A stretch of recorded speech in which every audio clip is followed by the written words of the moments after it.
Hey everyone, just letting you know we're going to get started in about 5 more minutes. So we'll kick off in about 5 minutes.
All right, I think we can go ahead and kick this off.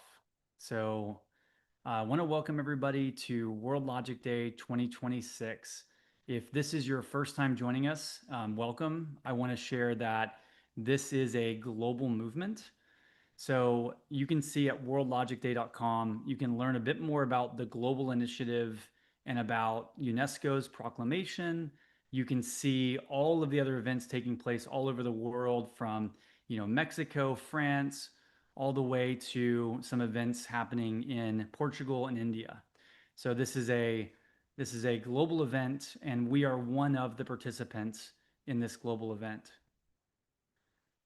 So World Logic Day exists for a very human reason in an increasingly artificial world.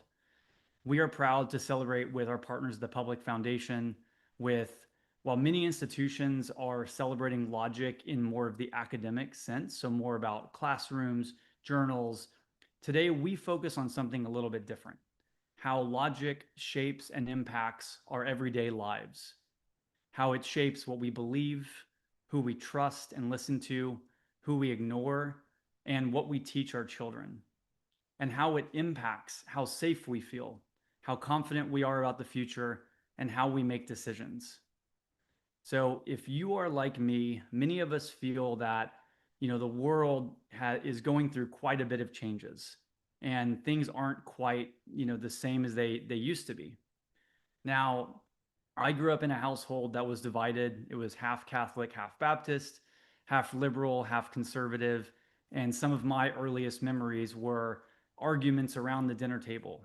It wasn't shouting, but it was deeply held beliefs. And I remember as a kid thinking, who is right? What is actually true? And how am I supposed to know? So, because of this, I think it's shaped why, for me, I don't want to be right. I want to figure out what is the truth, what is correct. And there is a time when the news seemed like it was a bit more, grounded in these facts and logic and reasoning. Today, it feels a bit more about telling us how to feel about these current events. And social media has certainly accelerated this shift. The attention economy has become a business model, and attention is attention is what's being rewarded. Accuracy is not always the priority. So speed is replacing understanding, outrage is replacing context, and opinion is replacing reporting. And if that wasn't enough, now with artificial intelligence, it can convincingly fake reality. Videos of events that never happened, voices saying words that were never spoken, images that feel real but are not. And so many of us have probably watched, something recently, as I certainly have, and thought, is this real? And this is now, it seems, a daily experience for me. And so recently, a major corporation launched a campaign called Question Everything. And that message resonates in a world of these deep fakes and misinformation. But questioning alone is not enough. We need tools to help us discern, and logic is one of those tools. Logic is a first principles discipline that teaches us how to differentiate, how to understand one another, how to discern truth, how to argue productively. If we are going to navigate the challenges of AI together, we must strengthen our shared ability to reason and argue clearly. Now, 5 years ago, during World Logic Day 2022, I spoke about how the voices of influencers matter. If you create content, share opinions, educate, or lead communities, you are shaping how people think. And influence without correct reasoning is dangerous. Reach without accountability spreads confusion. Virality without logic fuels grievance. And this is not about being quieter, but it is about being clearer. It's about being responsible with influence, attention, and decisions. And this matters even more as machines become more powerful. AI can generate answers, it can imitate reasoning, and it certainly can sound confident. But it cannot take responsibility. We can. And that is why humans must always stay in the loop of important decision making. Not because we are perfect, but because we are accountable. So this is a call to action for all of us, to the creators, educators, journalists, leaders in culture, business, and policy. We need people who explain the truth and break down complex things, who slow these conversations down instead of speeding outrage up, who share how the decisions are made, not just what to think about them. The next generation of influence will not be defined by attention. It will be defined by trust. World Logic Day is not about celebrating intelligence. It's about responsibility. The responsibility to think clearly, to question honestly, to stay human in the age of machines, and to rebuild trust by making these complex topics easier to understand and revealing more transparency in how decisions are made. The future will not be shaped by the loudest voices telling us what to think. It will be shaped by those who help us understand how to better think. Now, with that, it is my pleasure to introduce the Public Foundation, an organization deeply committed to trusted expertise and responsible leadership. They have prepared an exciting day ahead for us, featuring PhDs and experts across a wide variety of topics that are important and timely.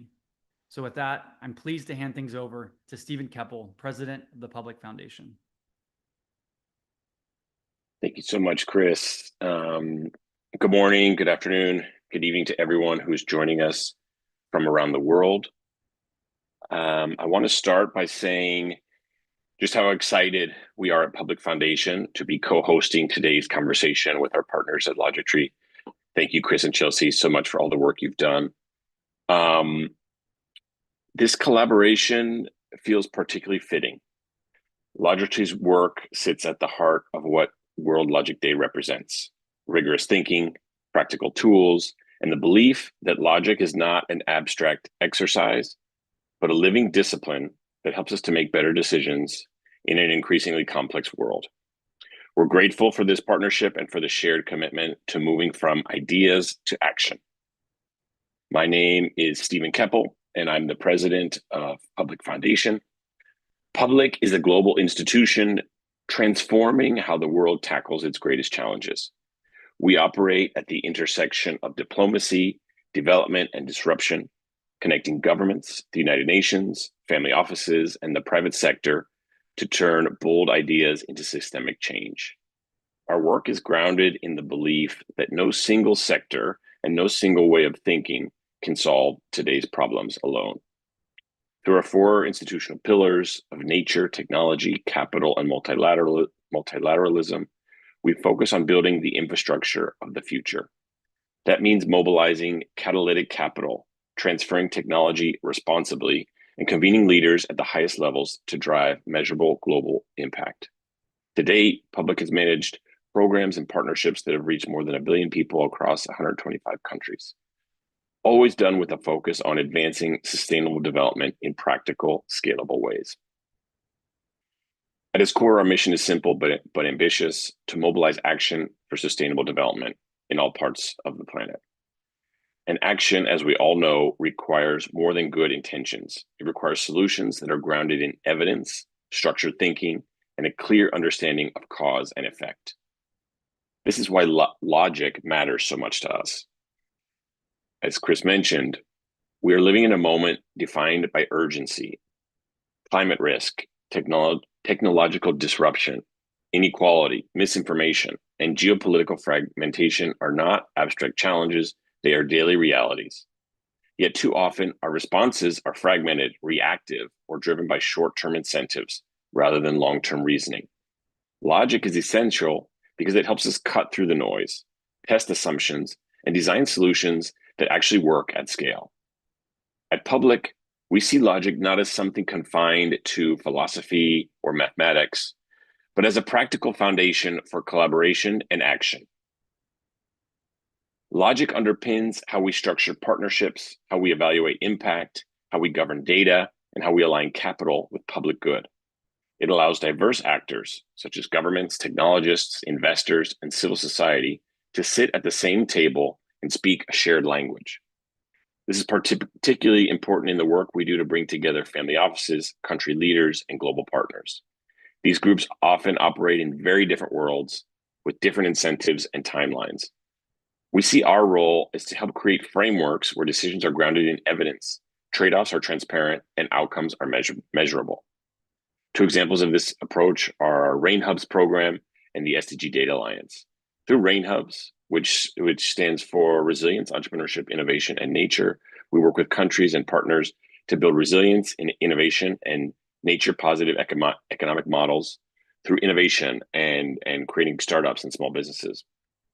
Through the SDG Data Alliance, we've brought together governments, UN agencies, private sector leaders, and data innovators to strengthen national data systems, improve decision-making, and ensure that data is used responsibly to drive development outcomes. At every step, logic matters. The data we collect, how we interpret it, how we govern it, and how it ultimately informs policy and investment. In all of this work, logic is inseparable from AI and data. As AI becomes more embedded in public systems and decision-making, the need for logical frameworks ethical guardrails, and transparent reasoning becomes even more critical. Technology without logic can scale bias, confusion, and harm. Technology guided by logic can help us unlock extraordinary impact, and we think can be a key in solving our global challenges over the next decade and beyond. That's why today's conversation is so important, and we're thrilled to be hosting it with Logictree. Over the course of this live stream, you'll hear from exceptional leaders in logic, AI, data, and impact. People who are not only advancing theory, but applying it in real-world context. These are practitioners and thinkers who understand that logic is not about being right in the abstract, but about being useful in the real world. I encourage all of you not to just listen, but to stay engaged, to ask questions, to follow up, and to think about how the ideas shared today can inform your own work. Global challenges demand global dialogue, but they also demand sustained collaboration beyond moments like this. On behalf of everyone at Public Foundation, thank you for joining us. Thank you to Logictree for this partnership, and thank you to our speakers for lending their expertise and insight. With that, I'm delightful to kick off today's program and look forward to a truly thoughtful and impactful discussion.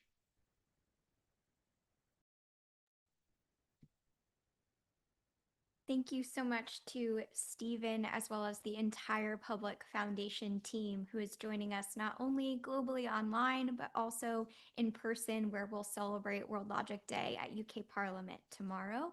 We are so grateful for the partnership. So when I thought about, how could I follow Chris's passion around logic and Stephen's passion around the importance of collaboration, I thought I would start my particular remarks with a little quiz, some things to think about. So the theme of this, so I'm going to give you some hints, but the theme of my speech is it's something that is timeless, intrinsically human. It connects our hearts and our minds, as well as our past, present, and future together. Does anyone know what it is? I'm going to give everyone a couple of seconds for those that are watching. Maybe put in the YouTube chat what you think my talk is going to be about, and I'll wait a couple of seconds. So just to repeat, it's something timeless, intrinsically human, connects our hearts and our minds, as well as our past, present, and future together. So my remarks are going to focus on memories. I think it's so important to reflect backwards and to take the time to think about what has worked, what has failed, what has been amazing, what has been really hard. So when I think about this, as we gather for World Logic Day, we celebrate not just reason, but the wisdom that comes from reflection. Our memories, our triumphs, failures, and the moments in between are more than personal history. They're data, insight, and guidance. For the next generation of leaders, inheritors, and decision makers, reflecting on memory is an essential tool for logic-led leadership. It allows us to learn from past decisions without being trapped by them, anchor our actions in values that stand the test of time, and build clarity and foresight in an increasingly complex world. So I'm going to take you through the highlights of some of my biggest memories in my life. So the first memory I'm going to discuss is not World Logic Day, but was actually Amplify Austin Day. So for all of those in Austin that knew me in my early 20s, we were a tiny team in our 20s of 5 women, but together we raised $10 million in 24 hours for 750 nonprofits. More importantly, though, that experience taught me that a tiny team with cross-sector collaboration and convenings, trainings, as well as technology could do something that really changed the community for the better. But it was the in-between moments that now I'm reflecting on the importance of. Well, the big news and the PR and the Chronicle Philanthropy, wanted to talk about the Fortune 500 companies and the family foundations and the big $10 million. But what made that day happen was the day in, day out commitment to come in every day, to work hard, to educate our corporate leaders, our foundation leaders, our nonprofit leaders, to actually all work together to address a problem. This is a decade old, but we called it the generosity problem in Austin, right? How do we remind people that every single one of us can actually be a philanthropist? That was a really important lesson for me. Okay, so on to memory number 2, and I guess lesson number 2. So memory number 2, many of you don't know, but we're actually running World Logic Day from our flat in the UK, and just landed is Gabrielle Madgett, who's been a Nexus member, a dear friend, an advocate for mental health. But she was actually with me as well when we launched my memory number 2, which was an entirely next-gen, youth-led, intergenerational summit at Google. Here's the crazy thing about this. We planned it from a kitchen table with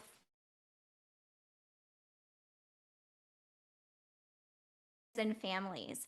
What we didn't know was we would actually be the largest event before the entire shutdown, the cancellation of South by Southwest, all before the global pandemic. And what we had inadvertently done is brought family offices, family foundations, angel investors, venture capitalists, UN team members. This was early in talking about the SDGs, right? We had brought everyone together from different parts of the world in one convening moment that really prepared those people to handle a global pandemic that would last too long, in my opinion. That taught me the lesson from the giving day of not only the in-between, but to make the moments that you have, especially the powerful ones, matter, because you never know what you will face and what you have to face together. Okay, memory number 3, and don't worry guys, I only have 4 or 5 memories, so we're more than halfway through. Memory number 3 is every single World Logic Day. I remember our very first one. Chris and I were so nervous. We were doing it online. We had no idea who would show up. And year after year, we saw momentum build of hundreds and then thousands of people joining country upon country. I think World Logic Day happens in over 30 countries around the world now with logicians all over. Really reminding ourselves of the importance to take a day to celebrate understanding one another and peace. So every single World Logic Day, every single one of you that has showed up as a speaker, as a sponsor, as an underwriter, as the Long Center venue partner, as a media partner, Austin Women Magazine, right? All of you that make this possible, you've brought us to this moment where, in my opinion, this logic movement alongside Public Foundation actually begins. So thank you. Okay, last memory. So Chris opened up World Logic Day and he talked about this company that recently did a somewhat odd campaign. But what he didn't tell you is, I think this was, oh gosh, 5-ish years ago. Logic Tree was started on the exact same day. Chris woke up and founded it the same day that the first World Logic Day was actually held with UNESCO around the world. And it happened because he had friends that asked him, you know, they call him Fronda. Fronda, you know, you're building all this technology and you've worked with NASA and Pfizer and you've done all these cool things, but what do you actually care about? So he made a list. Logic was first. Most of you who know Chris will not be surprised by that. Chess. Last thing on his list, which leads to this corporate campaign, was question everything. The last part of that campaign, which was released by Equinox, who has a co-founder that I've had the pleasure of getting to hear speak, where she described how Equinox and wellness gyms weren't even really a thing, right? She was trying to create something that no one even knew. They released this campaign, I think it was around January 6th of this year, and it goes, question everything but yourself. I want to talk about, so Chris talked about the tools in that first part. I want to talk about the second one, the importance of humanity. So not only is it important to question everything, but it's also increasingly important to believe in yourself. So with that, there was a little bit of in this campaign, it's controversial, right? So they actually had the Pope in almost like a puffy red running gear. And it sparked controversy online about what can we believe anymore, right? Who do we trust? And I think when we look at, you know, who do we trust and what do we believe in, we have to return to global leaders, right? We have to return to, yes, you know, for some of us, our religious leaders. We have to return to governments, even though, you know, some of all of these things, but with a sharpened mind and a critical mind, we're better capable of doing that. So the thing that I wanted to share about this campaign, Chris talked about the corporate side. I actually want to talk about simultaneously Pope Leo didn't reflect exactly on the campaign, but recently he came out with a few remarks that I think are very, very relevant. Many of you might know that we closed the Jubilee period under Pope Francis. This is a little sad, but that actually was the period of hope, right? And Chris and I had the privilege of sitting and speaking for the Vatican Youth Symposium. Thank you to our partners at SDSN and Kayla and Amanda who made that possible. But we were literally in the Vatican when Pope Francis was about to pass. And last memory, right? The last memory I can share is seeing the hope in those kids, but also the need for more than hope from those kids is what inspires me every single day to wake up and to do this partnership alongside Public. And we'll talk a little bit more about what that initiative looks like. The last thing I'll end with, this was from the Pope Leo's remarks. He talked about specifically with the Jubilee being over, that peace is intentional, right? And not just military taking of peace, right? Not just the form of like lack of conflict and war, but he actually talked about the importance of intention for global leaders, for civil society, and for every one of us to choose peace. I think it's important for those of you to be reminded of today that Logic and World Logic Day sits underneath SDG Goal 16 for world peace. Logic doesn't replace your heart, it elevates it. When next gens and when families and when global leaders, when we lead with logic, we unlock both meaningful impact and sustainable legacy, ensuring that wealth and influence serves with purpose, people, and progress. So those are some remarks that I thought were important to highlight. So just to remind everyone, no matter what happens, we're all human. We can, be challenged. We can face adversity. We can face wars. We can face conflict. We can face the great wealth transfer. We can face AI transitions. We can face all of these things. But always remember to trust yourself. Remember that your mind and your heart are connected. Yes, listen to how you feel, but also train your mind with logic and critical reasoning. And also remember to look up to the leaders that help guide us every single day. With that, I'm going to transition into our panel, which we are very excited at Logic Tree that we've partnered with Laura with Inner Explorer. Inner Explorer she'll tell you more about, but they serve over 2 million kids around the world to be reminded that mindfulness matters amidst the AI transition. They are our partners in this space. They've curated a beautiful panel of experts to talk about youth, the AI transition, peace, and mindfulness. So with that, Laura, so grateful to have you, and thank you for being a part of World Logic Day. Thank you so much, Chelsea and Chris and the Public Foundation and all of you that are listening here today. We're so happy that you're here with us as we explore an idea that's both simple and profound. The skills of logic and wise decision-making are learnable, and they become far more accessible when young people can regulate stress and steady attention and access an inner sense of calm. So this panel that we have connected today sits at this intersection of mindfulness and education, higher order cognition, youth mental health, and peace building, all in support of SDG 16, peace, justice, and strong institutions. So our guiding question is, how do we help young people build the skills that reduce harm and expand peace in schools, in families, and in communities? So with that, we've put together a phenomenal panel of experts, and let me introduce each of them to you just very briefly. First, we have Dr. John Gabrielli.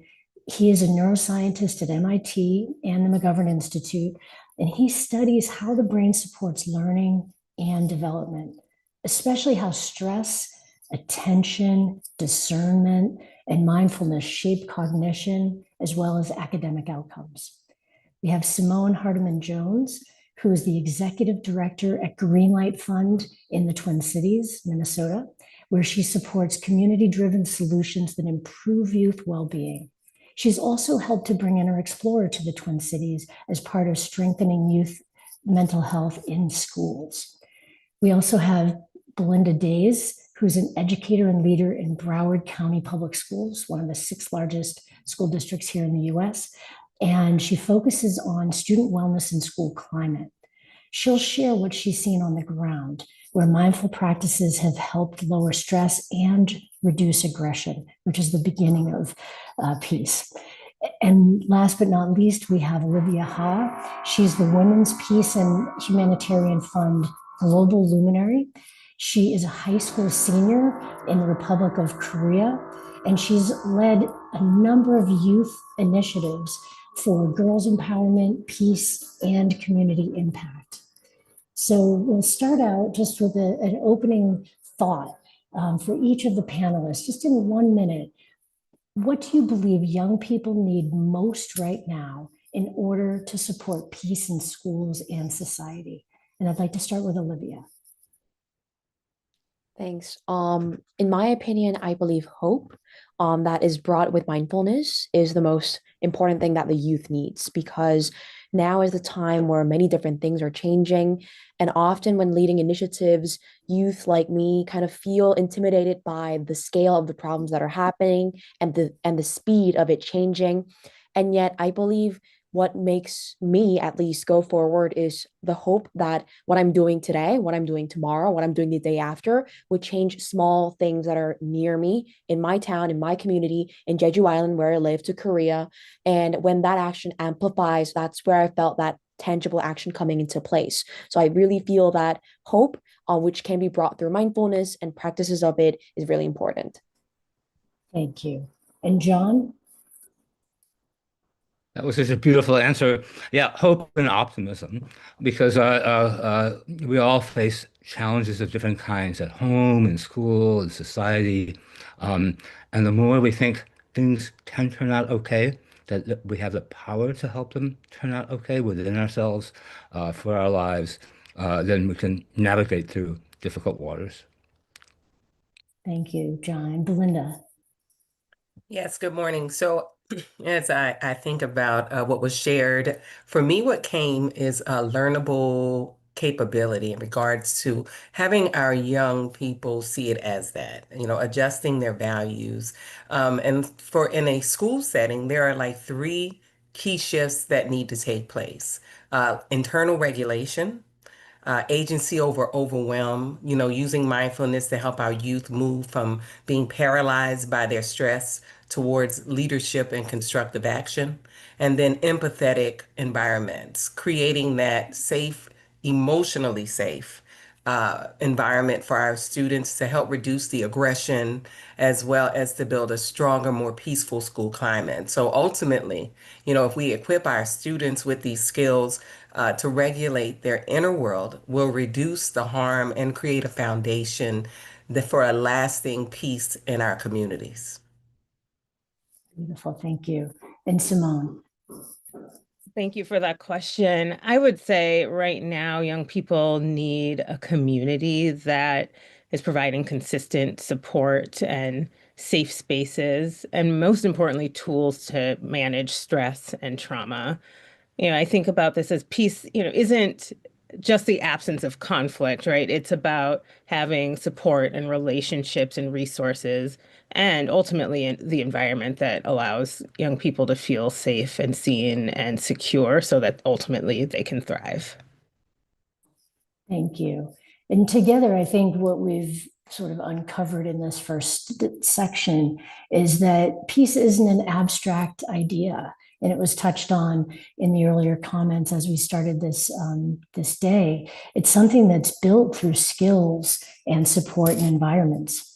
So as we transition to a scientific lens, John, I'd like to invite you to share with us when you think about stress and how high stress is in children, what happens in the brain and to learning, to things like impulse control, decision making, and what do we know about mindfulness as a potential lever? Thank you. Well, one thing is we know acute momentary stress is helpful. When we have an emergency, we need to respond. Chronic stress, day in, day out, stress that you feel you can't help, is not. It's toxic to the brain, literally. In animal studies, they've shown that animals given chronic stress have lose neurons in the brain and lose connections in the brain. Is that physical a consequence? And where in the brain? In the frontal cortex is important for how we make decisions and regulate our behavior. In the amygdala, important for emotions, and the hippocampus, important for learning. So those are a big part of life. Um, and those are the brain areas that are most vulnerable to chronic ongoing stress. So mindfulness. We've done some research to show very rigorously, as have some other people, how mindfulness instruction, either in the school with a teacher or at home with an app, can improve people's well-being. Both children and adults, both people with a diagnosis and without a diagnosis, show considerable benefits from practicing mindfulness in a supportive instructional way. Amongst those are reductions of stress. And one study with the young children at home, not only were the children saying they felt less stress, the parents who didn't perform mindfulness also said they felt less stress. So they have this saying, you're only as stressed as your least stressed child. That is good for the whole family. And lastly, I'll just say that we did a study with over 500 children, middle school children, asked them about their mindfulness, and found that those children who are more mindful had better grades and had fewer behavioral problems in schools, which is everything a parent in a school hopes for: good learning and a positive emotional approach to life. So mindfulness is a very powerful way to address the stress that families and children inevitably face. Thank you, John. And really inspiring. When we think about a regular practice, and this is what I think the research continues to point to, the fact that practice has to happen in order for these benefits to be realized. But can you comment just a little bit more about how mindfulness improves self-regulation and potentially reduces aggression from a scientific standpoint? Yeah. So one thing we see, for example, is that when we look at we look at brain changes that occurred in eighth graders who undertook mindfulness training in school, and in addition to what they report, we literally see in their brain that if you give them something negative going on, their amygdala does not have a huge response. So instead of multiplying how terrible something is, you manage it. If they have to pay attention, we give them, sadly, a boring task to do. I'm sure no teacher ever asked this, but we found that going through mindfulness in the school, they were able to use their frontal cortex to keep their attention on the task. So, so we literally see brain plasticity or brain changes as a consequence of mindfulness practice in children. Thank you. And it touches on something that Chris said earlier about the attention economy. One of the really powerful things that mindfulness is proven to do is drive attention and allow children to sort of choose what to pay attention to and discern from that standpoint. So now let's shift over to Olivia. When you hear John's description of the brain under stress, how does that resonate with what you see in the students that you interact with, as well as globally, the students that you work with? Thanks. And like Dr. Gabrielli, I think it's amazing that I can learn about different mechanisms that go in that happen in our brain when mindfulness happens, because sometimes these impacts are really impulsive and it seems really basic, fundamental, without knowing what's happening behind the scenes. And from a high school student standpoint, I think this is absolutely correct, because as a high school senior, many students, many friends undergo different burdens. They have academic burdens, they have some personal changes. Now, we've recently become adult when January 1st hit, because we have different regulations in Korea. And with that, there are more freedoms, more responsibilities. Some people are already like choosing and already preparing to go abroad for the first time in their life and live in Hong Kong, live in the US, US, UK. And in all these situations, mindfulness has really helped. Because in our after school activities, we have mindfulness activities, and students who take that mindfulness activity really showed how it enables them to kind of calm down and then think the problem from the beginning. So instead of panicking, instead of thinking that something small might ruin their life or something small might have a bigger impact than what it actually is, they're able to kind of set their feet on the ground and then think about what is happening to them, what they can do about it, and technically and often always making the situations better. And I think that has always been the case because, as far as I can remember, like in grade 7 math class, I remember before every summative assessment, before every test, our teacher played a mindfulness music. And then we had about 3 minutes to 5 minute sessions where we kind of let go, breathe in and out. And then every time that happened, students were more calm, students could more so focus on the tasks that are given to them. So, from that small things like that to maybe making bigger decisions on where to go as they become college students, I think are really rooted in the ability to control ourselves through mindfulness. Oh, that's beautiful. It's so interesting that science and student experience align really well here. And, stress is real, and stress in the brain affects everybody at some level. And the ability to pause really does help us build discernment and logic and wise decision making. So it's interesting that these are really pulling together. And Belinda, you also, from an educator standpoint, what shifts have you seen when mindfulness becomes part of the school day in things like student stress and aggression relationships, even learning readiness? What's your experience?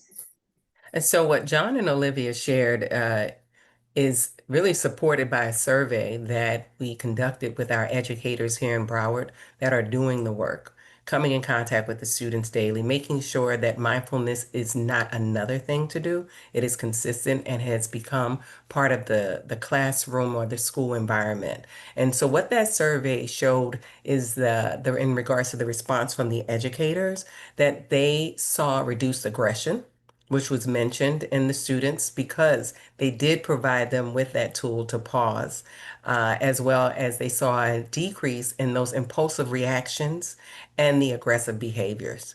The students, as well as the teachers, also indicated that they felt less overwhelmed because they had a tool that they could use to help settle their minds and allow them to focus and readjust, as well as in their approach when dealing with different things, stressors and so forth. So as practicing mindfulness, it helped them to decompress and manage their daily pressures in the classroom and beyond. And also, we know that the grades are important. However, there's no learning that will take place, right, without being able to provide students with the tools to be able to focus. So the study showed, or the survey showed, improved readiness, learning readiness. The students said that they were able to regulate their emotions as well as be able to pay attention when arriving to their lessons and being able to engage with the material. So ultimately, they saw stronger relationships also. In our district, we have an initiative that is called Help is Here, where we are encouraging all students to connect with a trusted adult so that when they need help or their peers need help. But if you don't have the skills to be able to build connection, which mindfulness helps you build, then you're unable to do so. So the survey indicated that the students, as well as the staff, saw stronger relationships that fostered empathy and better perspective taking, that strengthened the whole school climate, as well as to build healthier connections with one another in the staff, as well as, the entire school. So, yes, it's important. I mean, it's not another thing to do. Like we like to say, it's not part of the plate, it is the plate. I absolutely love that. And it truly is foundational when you start to understand these are just human skills to pay attention, to discern, to regulate, to become self-aware, to build relationships. And Broward has been really at the forefront in the United States at embedding this kind of practice on a regular basis. And the point that we keep trying to, I think, weave through this panel is that this is not a one and done thing. It's not like I learned 1+1 is 2 and I move on. This is a practice that when you do a little bit every day really does build that capacity, as John said, from the brain standpoint, and as Belinda and Olivia have shared from a body standpoint as well. So, one other thing, Belinda, Broward, after the profound trauma in 2018, what have students and staff needed most, and what has supported the healing and stability in the district?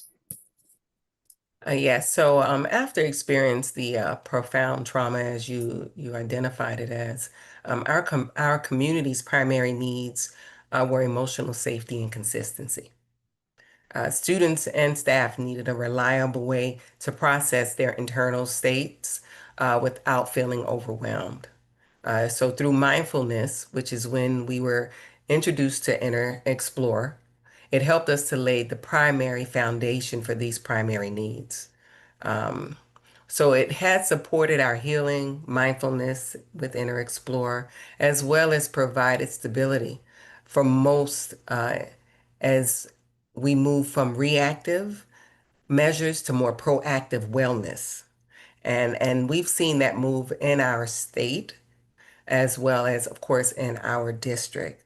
Um, by implementing mindfulness practices, we provided a buffer against stress. It also has given us and everyone a shared language for self-regulation, allowing us to move from recovery and then eventually to learning. Beautiful. Thank you.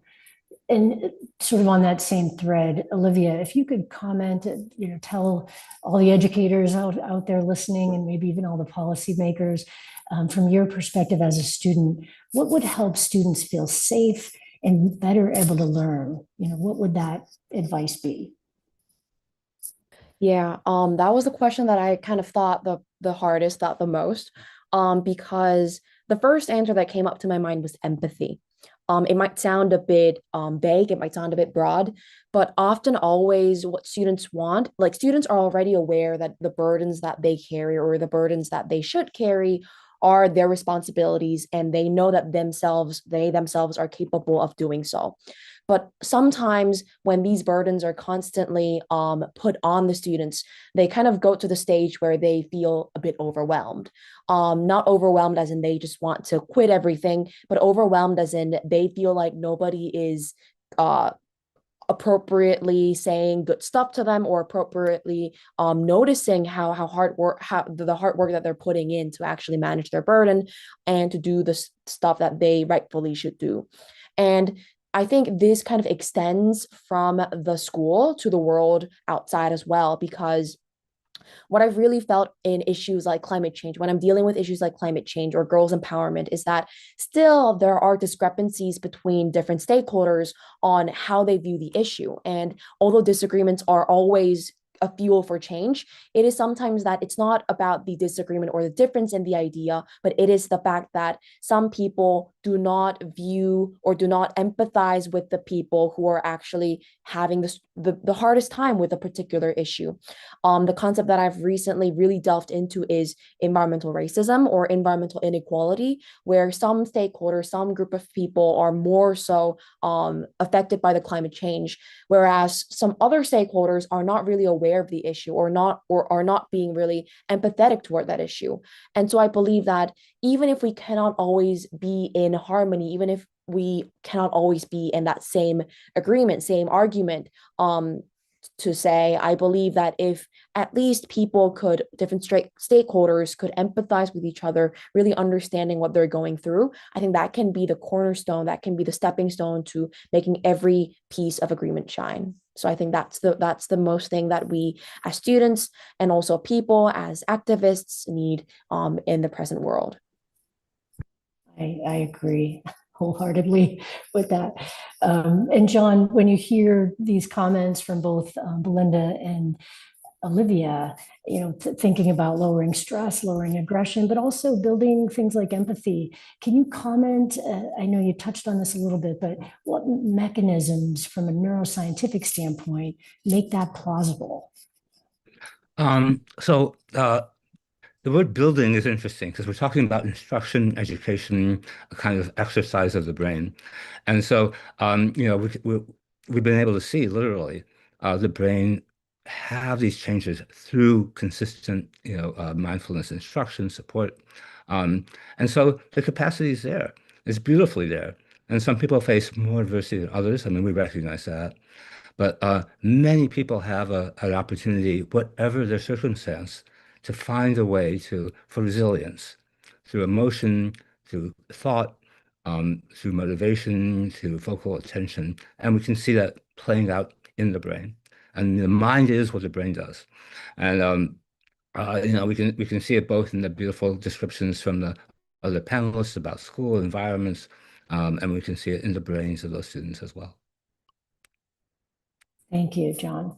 And I think this is sort of the heart of what we're talking about with SDG 16. Peace begins within and sort of goes outward from there.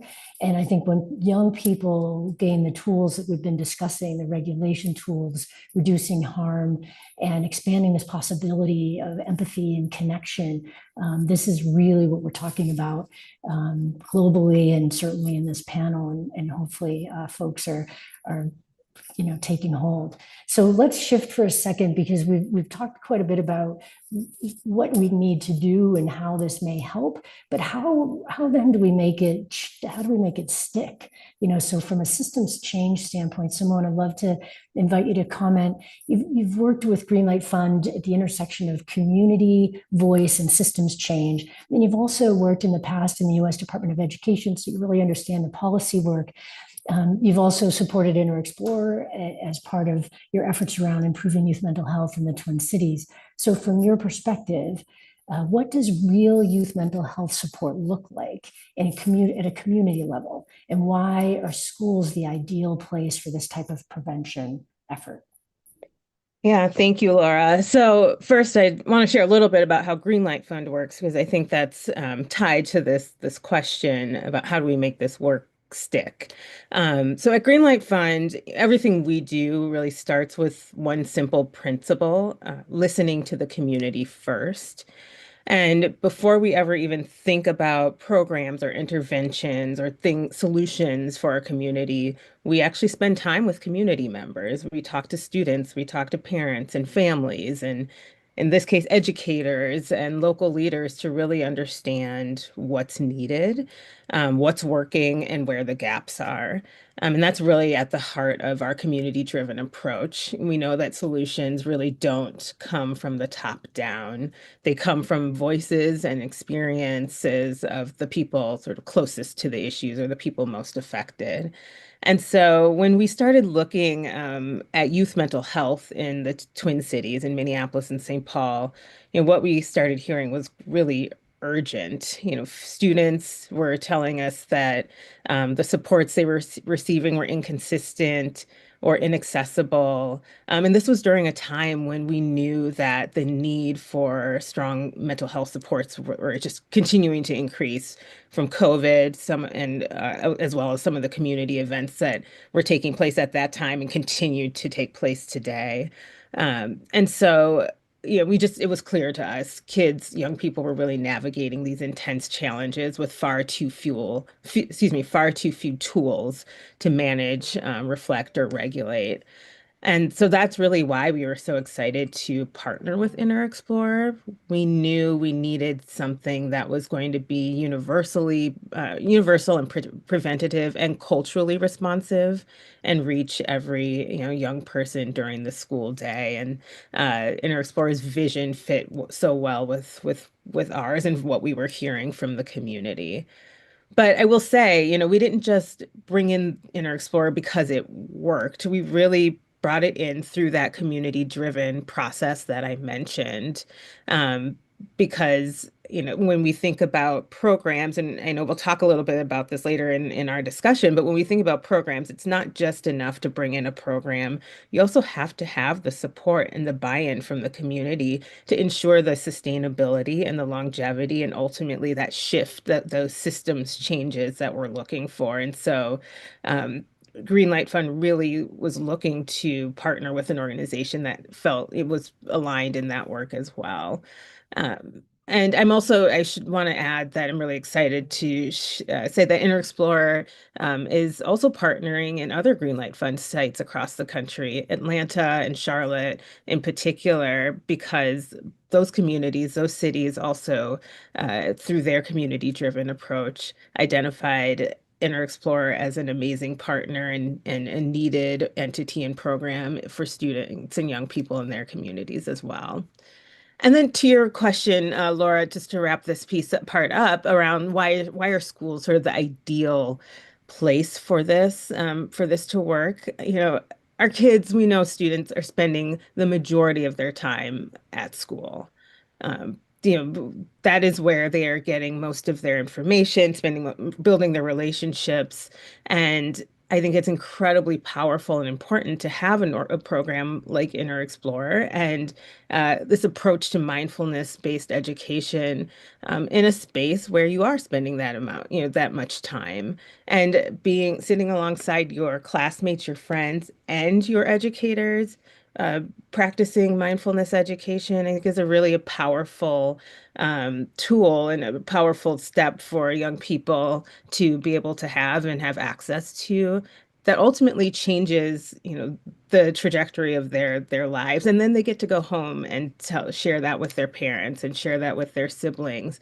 And, ideally that ripple effect really, you get to see that because it's something that they're excited about and they can say that their teacher is excited about and their best friend who they sit next to as well. And so I think the implementation of this work in schools is really a key part of ensuring this long-term sustainable change and practicing mindfulness education. That's fantastic. Thank you, Simone. And you touched on it already. And I mean, I think the reality is that we're trying to share this idea that a regular mindfulness practice, no matter how you do it, is going to be incredibly helpful for students, for educators, and as you pointed out, Simone, the ripple effect in families and in communities. And so we keep questioning this idea about what has to be true for scaling and for equitable and sustainable reach. And I think Greenlight is phenomenal in this effort as far as trying to figure out like how to make these various programs that you're supporting be sustainable. Yeah, I mean, I often think about it this way. Programs spark change and systems sustain it. And so when we talk about programs, we're talking about something that can make a difference in one classroom or one school or community program or for a group of students. But we know that programs alone don't scale impact. We know that real lasting change comes from the systems and the way schools are structured, the way funding flows, and the way policies guide practice. And so that's why, I think for something like Inner Explorer to be durable and equitable, we have to really think beyond, we have to grow it beyond a pilot and grow it beyond small initiatives so that we're building a system that that embeds these practices into a daily school day, right? So just a regular part of your school day, you are, sitting down and beginning your day with a mindfulness practice. And in order to do that, just from my experience, and I go quickly through just four quick points. I think first, again, going back to that community legitimacy, I think the work really does have to be brought in and adopted within communities, not imposed on them. And you heard me speak a little bit about what that looked like briefly in the Twin Cities. Second, you need institutional ownership. So I think durability requires that practices like this are embedded into the school day and not treated as an add-on or something sort of on the side. Third, sustainable funding. So short-term grants won't build systems. You really need long-term funding that is diverse, so public, philanthropic, district resources to help with sustainability. And then the fourth is policy alignment. So making sure programs become systems when they ensuring that programs become systems happens when they're treated as core, learning and well-being and not sort of extracurricular or optional. Thank you. That's great. And you're 100% right on all four fronts. It's all needed to work together. And so we have just about a minute left, and I want to jump right to sort of some closing thoughts from the panelists. If you could share just in 30 seconds or so, one hope you have for young people and one action that you want this audience that's listening today and on other days, how to advance the SDG 16 through education. And John, we'll start with you. Mindfulness training, mindfulness education, empowers kids, teachers, and families to be happier and do better. Thank you. And Belinda? So for me, I'm thinking one hope. My hope is that every young person feels equipped with inner tools to navigate life's challenges so that their potential is never sidelined by unmanaged stress or trauma. And then the action, piggybacking off of pretty much everyone on the panel, and that is to urge this audience to advocate for the integration of mindfulness and mental health supports directly into the school day. We must treat these skills not as extras, but as the very foundation upon which people in education are built. Perfect. Thank you. And Simone? So I would say my hope is that we stop asking young people to be resilient on their own and actually start building the systems that carry some of this weight for them. And then my action would be, calling on funders and school districts and policymakers to actually treat youth mental health and inner regulation, as a shared infrastructure and not as a pilot program or an extracurricular activity. And truly, thinking about ways to embed this into our school day and sustain it for the long term. Perfect. And Olivia? Thank you. I believe giving them a chance to maybe make mistakes and maybe fail and still remind them that it's okay to make those mistakes, because I believe by making mistakes, there will be tons of things that students learn. And with those learnings, students technically become the adults who will be able to manage their own stress and undergo the same mindfulness practice they would have experienced in school. So I believe if the educators, the teachers could really build in those sessions where students could mingle around with their ideas for a particular issue that they are really passionate about, but at the same time, maybe experience outcomes that are not as good as what they thought of, I think they'll be able to feel like they are protected in school and they'll be able to learn how to manage their own stress, manage their own feelings. Beautiful. Thank you. Thank you so much to the panelists. We are wrapping up. We appreciate everybody that's here listening today. Just a last thought, peace is not a goal. It's not only a goal. It is a capability that we can build and that we can foster in children through various practices, including mindfulness. And when we do that, we bring inner calm into lasting peace. I thank you all.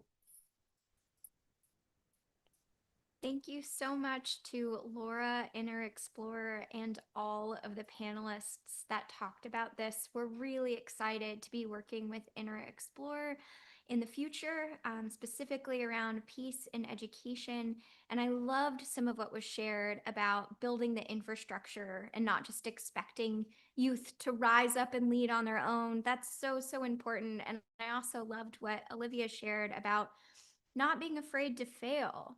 We actually learned, so my doctorate focused on next gen inheritors, and we actually learned that one of the key things in their overall success is if they're trusted with a bit of practice capital, and they actually do better long term if they've failed at some point in their life, and they learn that it's okay, and they learn how to be resilient. So I loved what was shared there.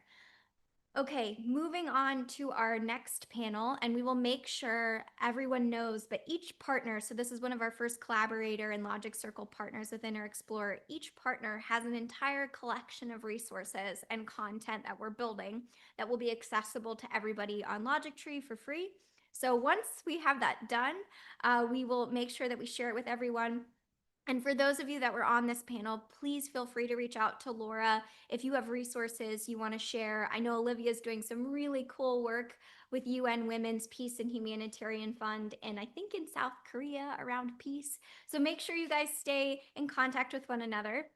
This next panel is collaborators that have been a part of World Logic Day with Chris and I since the very beginning. Kayla Colliard and Amanda Abra. If you would join me by turning on your cameras and your sound.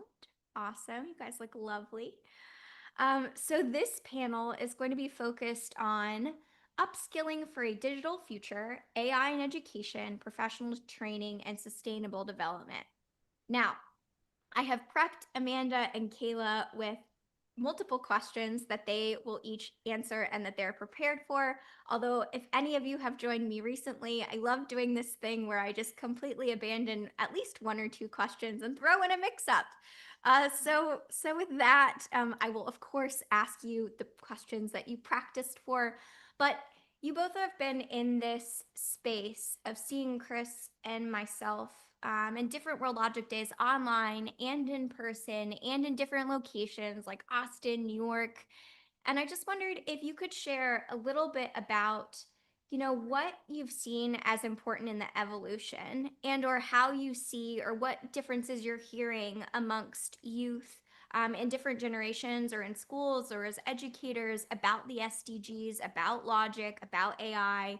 So I wanted to open up with that, and you can share anything that's on your mind, and then I'll transition to the more formal questions. Yeah, sure. Hi, Chelsea. Thanks for having us as always. I love participating in your and Chris's event. Since the first one in Texas, right before COVID shut everything down.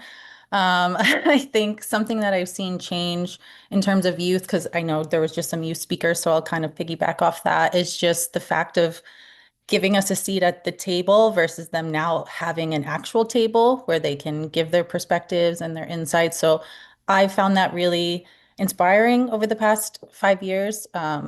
Hoping the rhetoric continues to change, where it's not just, hey, let's fill the panel with a youth speaker just because we have to tick a box. I think there's more youth consultations going on, which has led to a lot of progressiveness at the UN. I know that you also work exclusively with Next Gen, so I think them becoming more excited about this space and how do I deploy my capital in a meaningful way for me and my family and sustainable development. So I've really enjoyed seeing how you and Chris have built that over the past 5 years and excited to see how it continues to move forward. Thanks so much, Kayla. Amanda, anything that has struck you or things you've noticed from year to year, or just how the world has changed? Amanda comes with a great deal of expertise specifically for educators. So anything you've seen that you want to share over the last, whatever, 5 years of this journey? Yeah, thank you so much, Chelsea, as well for having us, of course. I think when we kind of took part in the first World Logic Day, you and Chris were really at the forefront of this conversation of the importance of logic and the SDGs.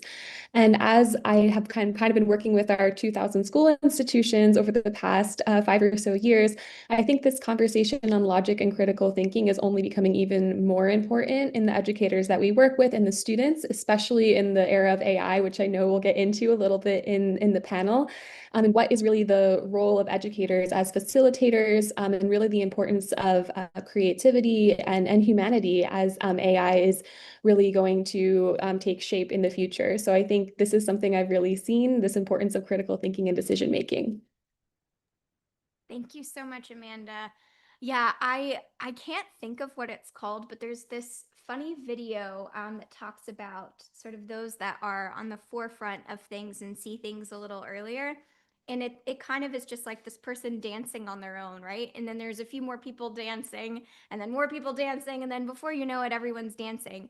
And I think that's probably been one of my favorite things is I think you know, because of certain spaces we've had the privilege of being in, whether that's next gens or academia or, you know, all of us working so closely on some of the SDGs, we saw some of these problems, more so challenges, right? Of, you know, maintaining critical thinking earlier than maybe I think some others did. And now we have great partners like you all and Public and InterExplore and a lot of organizations that are really rowing the same boat together, especially for educators and youth, and saying we have to think about this as AI evolves.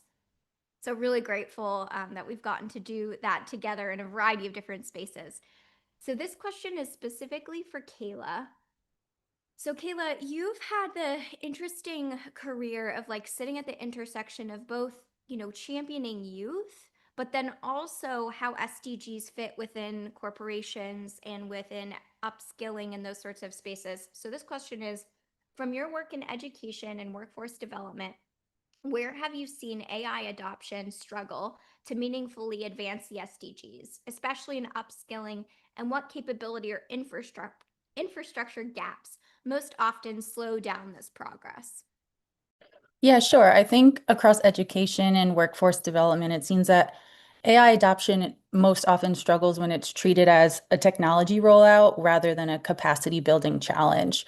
There was a recent report put out called the Global Online Stakeholder Consultation, which is hosted by the UN Department of Economic and Social Affairs, and it was to inform the 2026 Partnership Forum, which is hosted next week in New York. For those who don't have a UN background, it's really the first UN event of the year. And what this stakeholder consultation made very clear is that there is a widening mismatch between rapid technological advancement, especially AI and digitization, and human capital readiness, particularly in education and workforce skills. At scale, the bottleneck is really access to the AI tools. And in this report, they emphasize that training and capacity development and not technology is the biggest constraint, with nearly 2/3 identifying the skills gap as the primary barrier to both effective partnerships and SDG progress. And these gaps include AI literacy, data literacy, systems thinking, and sustainability literacy. Capabilities essential for aligning AI use with SDGs like industry, innovation, and energy. And to give two examples, in October 2025, the SDG Academy, which is where I work, we host the Education Department of the UN Sustainable Development Solutions work.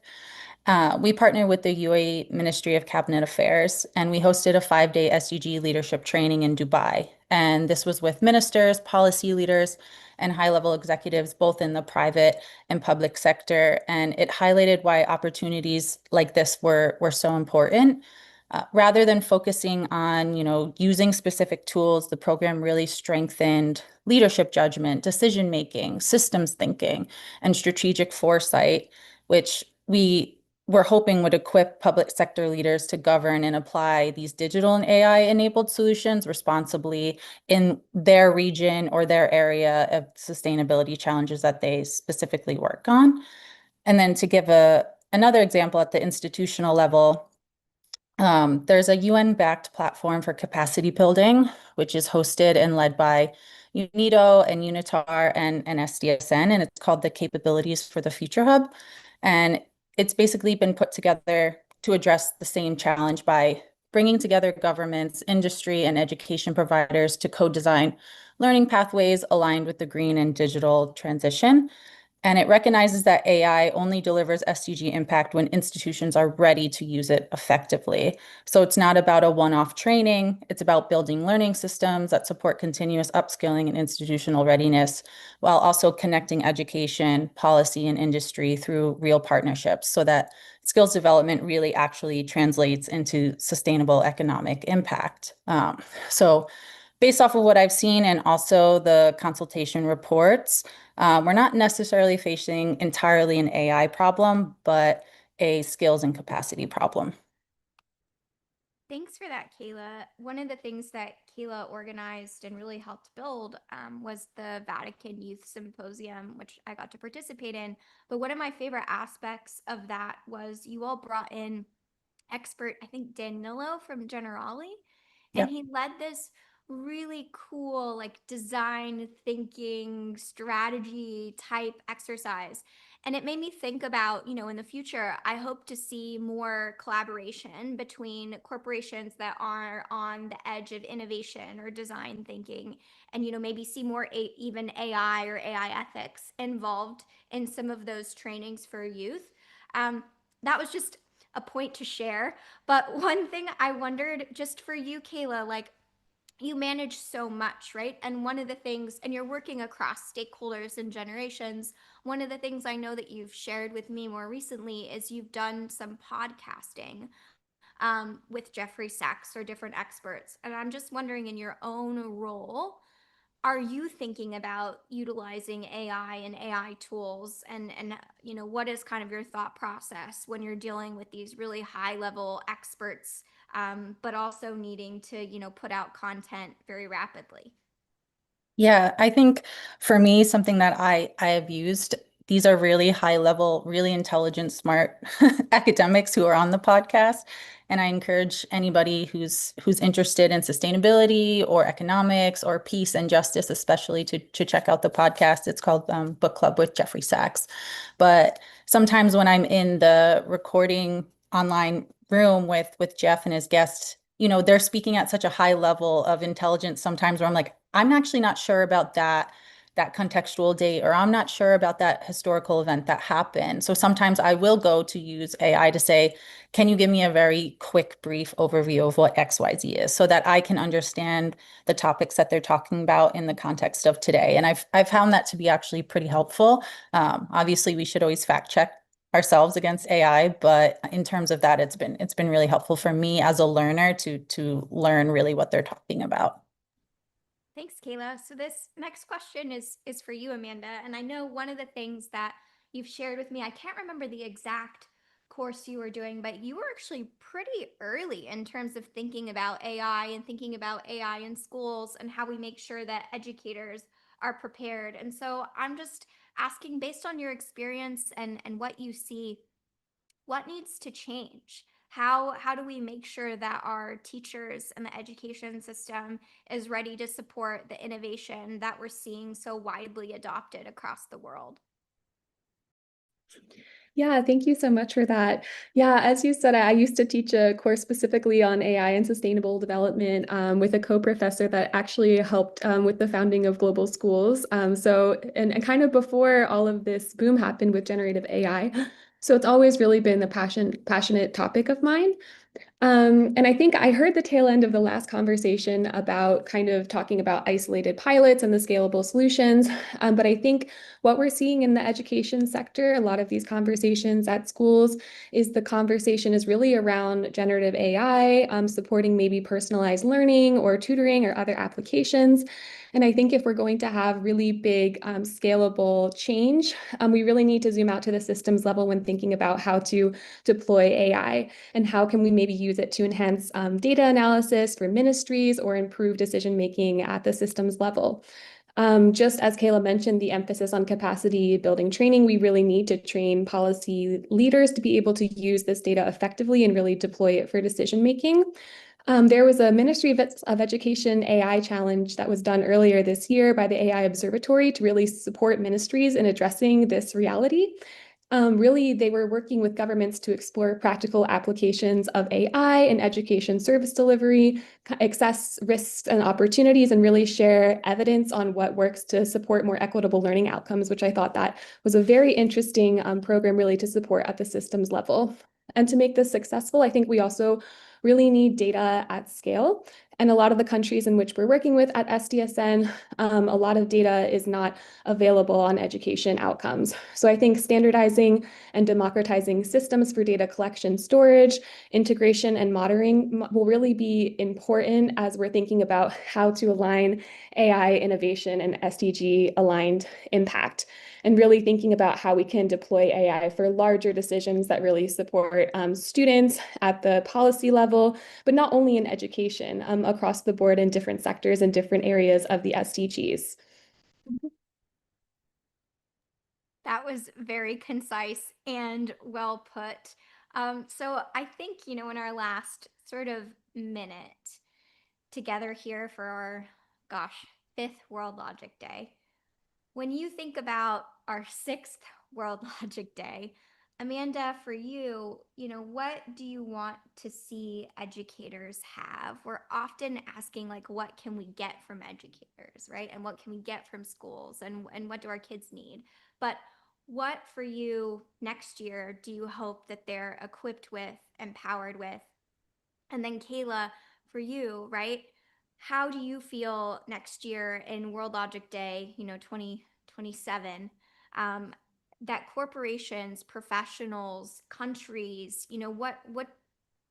what are the things that you hope to see that they have and more resources that they have as you guys are building and helping these organizations thrive? I can jump in first. I think so at the Global Schools program, we really focus specifically on teacher training. So some of the training aspects we're hoping to bring to our teachers this year is a training program on land restoration. And then we're thinking about how we can incorporate AI capacity building training as well as training on mental health and resilience for classrooms as well that we work with around the world. So really just ensuring that they have the support, tools, and resources that they need to feel effective in the classroom. And then we also do a lot of advocacy as well with UNESCO and during our role as part of the UNESCO Teacher Task Force to advocate for supports for teachers across, the wider system. So this includes advocating for increased teacher salaries and support and in that mechanism as well. So really just ensuring that all the teachers that we're working with and the students really feel successful so they can really implement the SDGs in their curricula and classrooms.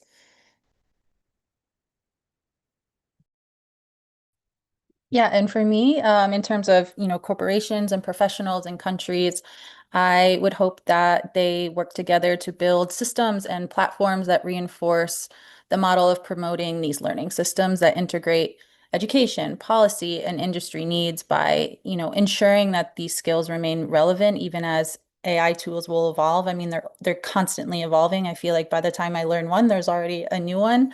So I think by embedding these learning into cross-sector partnerships, it'll help translate the knowledge into action at scale. I feel like future-ready upskilling isn't necessarily about mastering today's AI, but more about building the human capacity to make decisions, to reason, to adapt, and to lead in our AI-enabled world that will just continue to evolve. Thank you so much, Kayla and Amanda, for joining us for our fifth World Logic Day together. We've been sharing, but for our partners, collaborators, and experts, we'll make sure that this goes out in a recap report. But one special thing that our foundation was able to support was the Global Impact Report for UN Global Schools. We did that in honor of Chris's mom, who was a director of inclusion. So we will make sure that everyone can see that impact report and the amazing research to date. And then Kayla and Amanda have additional resources and articles that they'll be putting on Logic Tree as well that you all can check out. So thank you for joining us. We're going to transition into our next panel. And thank you again, Kayla and Amanda, for dancing with us early and being here every year since. Okay, so next up, I'm just going to go ahead and read the title of this next Logic Dialogue, but know that it's an important one. We're joined by some of our key partners at the Public Foundation and RAIN. So we have Scaling Logic, RAIN Hub's Ali Logic Centers and Entrepreneurial Lightning Logic Talks. So just to understand what's going to go on in this session, we're going to give a little bit of high-level framing from Lawrence at the Public Foundation and the Executive Director of the Family Office for Sustainable Development, myself, Gideon, who heads up RAIN, and also Sebastian Fernandez, who's been really integral and involved in both RAIN, but also the Public Foundation. So we wanted to give that framing first, and then Gideon is going to take it away with some really amazing panelists that will actually talk to you about these RAIN hubs and this collaboration that we're doing for Logic Centers, as well as some of the amazing entrepreneurs that they've already supported. So with that, this first question goes to Lawrence Kalinsky, who has recently gotten to London ahead of our collaboration in Parliament tomorrow. So thank you for being willing to also join us online. I wondered if you could just talk a little bit about, what is the Ali? What is RAIN? Why did Logic Tree and all of us come together to do these logic centers in this AI era? What are you excited about? Why are we all here, Lawrence? Amazing. Well, thank you, Chelsea, and thank you, Chris. And you guys have invited us to pause and ask a simple but very difficult question. How do we actually make better decisions in a world that is moving faster? Right? We're fragmenting more deeply. There's so much more concentration risk, and how do we keep moving while exploring the opportunities at the same time? So when we think about AI public, AI has brought forth it's such a rapid technological change. It's increasing polarization, creating more concentration across the tech and the capital system, and it's making logic even more important in decision making and discernibility, right? So we need more abilities to be able to reason more clearly under pressure. Right? How do we connect the cause and effect? How do we design these decisions that remain sound even as conditions change, particularly on a multilateral level? So when we think about a public where we're treating logic as infrastructure, right? It's not abstraction, it's a discipline, right? It allows judgment, technology, and capital to move together so we can actually create and move programs on a global scale, starting at the community level, but that enable the integrations at both a national and a subnational level, and the community level as well. So we heard Stephen talk a little bit about RAIN, right? And we have what's called the Ali program, which is the AI Leapfrog Initiative. This is an initiative that was started in great partnership with yourself, and Chris as we're designing, and the context of creating systematic approach to enabling Global South and communities and nations, developing nations, to leapfrog their economies, leapfrog their socials, their social services using AI. So that the Ali is basically an umbrella program that enables us to engage at a country and a community level. So the first initiative is our AI logic centers. When we think about working across multiple governments, as Stephen had noted, we're basically building education centers and creating direct links to AI training, to education capacity, to multilateral training. So this is where it gets really exciting for us, as we're building these centers alongside Logic Tree, which enables us also to bring in two of our other programs, which you're going to hear from, which is our RAIN program, which is our entrepreneurial program, which is really the let's call it the entrepreneurial level to apply logic and the AI development, whereas the Ali program becomes call it the institutional level of how we look at the AI. And then a third part, which is the third component of this, which is our GITA program, which is an actual technology transfer mechanism. So we're going to be using these AI centers to not only educate, but to find and identify global technologies that are out there in the market, to be able to bring them to developing nations, and create programs in systematic way to actually approach this, right? So we can educate leaders, communities, and families on how to basically engage on the AI on a global scale. So it's not about strengthening human intelligence with AI, right? It's about improving decision making and deployment capabilities by using logic, and that basically will apply across all the SDGs. So I can talk for hours, so I'll stop here with just one more word. Logic is not a constraint on creativity. It is what allows creativity to travel further, last longer, and serve more people. And that is why we're here today. Back to you, Chelsea. Thank you so much, Lawrence. We have been so excited and building just as fast as we possibly can ever since the MOU was signed, at UNGA, and now we've moved into formal partnership. And along the way, we've garnered even more partners like RAIN, which we're so excited about. So, along this journey, I'm often asked, Chelsea, Chris, like logic, how does that go with next gens? What are you guys doing with next gens? What do next gens even want? What even is next gen?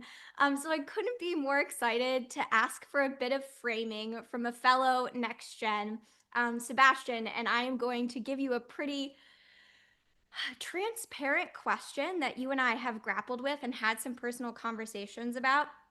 But before I do, I just want to share for us, this is a really big day. For Chris and I, this is, next gens often dream and we vision, but we struggle with the mentorship, the partners, and the actual infrastructure to get where we want to go. And we were given that as a gift the day that we started working with RAIN and Public Foundation. And Sebastian, it's been an honor to work alongside you. So here's my question for you as a fellow next gen. How do we stop being treated as commodities and actually help next gens become leaders and decision makers? Specifically, as we think about RAIN, this entrepreneurial VC ecosystem, you and I have been a part of several amazing communities that really helped us discover our passion, what organizations we want to support, but then we were left with how do we actually make decisions and how do we actually take action? So Sebastian, can you give us some framing on, from your perspective, what can the Ali, Logic Centers, RAIN, how can we help next gens take the next step into their future? Thank you for the kind words and introduction. Good morning, everyone. I would say, why do we get treated as a commodity? Is a place to start. And we are living in an era where we just have to open up Instagram and we are bombarded by super yachts and parties and lifestyles. And that inherently takes away our agency. We're no longer having a conversation of building anything. We're living a dream that is essentially not real because that it is not something that as human beings we necessitate to live. Um, and so when we change the framing from lifestyle as a next gen to legacy, things change because we're no longer asking what am I living today, but we're asking like how am I a surviving legacy of the people who built something. Uh, as a 23rd generation surviving legacy, I uh, I can say that when I think about my family's legacy, I think about the patriarch of the family. What was going on through his mind? What motivated him? What scared him? And that leaves the question for entrepreneurship. We are inherently attuned to be entrepreneurs because we want to further the same legacy that build our families for others, for ourselves. So we really want to help, we want to build, but it's right, but it's true. Like a lot of the infrastructure that goes into capital markets robs us of that agency. And and it's important to know that that risk exists everywhere. Age is only but a tool, right? So we cannot live in an idea that just because we are of a certain age, we are more prone to make mistakes, right? You don't fix a mistake by not participating. You fix it by gaining experience, and that is something that cannot be replicated in textbook. So if we change the dialogue into how can I keep my children safe, or how do I keep my capital safe, instead of how do I teach my children to build something, accept the risks, and iterate faster so that we are producing solutions that are adequate for the changing pace of today, we are in a much better situation. Thank you so much, Sebastian. So Key things there, for those that know the research, 90% of families break down within 3 generations. Sebastian's has made it 22 generations? 23. 23. Okay. So, I think they're doing something right. I think we should probably listen to them. For those that, don't know, and I'll share this from the place of kindness, one of my favorite things is getting to help next gen speak for the first time. And this is one of Sebastian's first times sharing his insights. And I think when I look at, this partnership with Rain, and I'm going to turn it over to our partners in Gideon, what I'm most excited about in working with the public team and Sebastian and fellow next gens is us really trusting ourselves and being willing to take risks, but in safe environments where we have amazing mentors like Lawrence and Gideon to help show us the way, and entrepreneurs to believe in that are investable, and logic tools and resources that we can rely on. So Sebastian, thank you so much. Gideon, we're so excited for this session. I've loved all of your LinkedIn posts this week about logic and decision making, and we're just so excited about the collaboration and that today marks on World Logic Day our official launch together. So with that, please welcome Gideon and the Rain team. Yeah, thank you very much, Chelsea. And it's difficult to follow up on the words here of Sebastian, but I really love that part because, yeah, I think what we're trying to bring here together with Rain is, okay, so we have let's say, stewards of legacy. How can we couple that with, let's say, stewards of natural and social capital? It's amazing to see how we can bring those things together. So let me quickly dive into this together with you. Share a bit about Rain, what Rain is, and why we're doing this actually. So Rain started only a couple of years back, a partnership between a public foundation ourselves, and we're very happy for Logic Tree to have joined as well. It is a interesting concept where we're trying to connect with local ecosystems for global challenges, and I think that is very important. Something that we've identified as Rain, which is resilient, inclusive, and nature-based innovations that we want to support, and we really find this nuclear atomic unit of impact which is being developed by those entrepreneurs. We look at Rain right now as regional hubs, and I will talk a little bit more about what we're doing in Latin America. They have to be aligned with national goals around social and climate entrepreneurship. That we then, through Rain and our partners like Public Foundation and Logic Tree, can connect with international infrastructure for capital. Also multilateralism is a very important component of this. And how does this look like? If you're a local climate entrepreneur, you can go to your local Rain Hub partner, and we can support you under the Rain umbrella with different entrepreneur support programs. Right now, the Rain hubs are based in Guatemala, El Salvador, Costa Rica, Colombia, Peru, and in a couple of minutes we're also going to listen to some of these Rain hub representatives. Over the years, we've been able to engage with thousands of different ecosystem actors.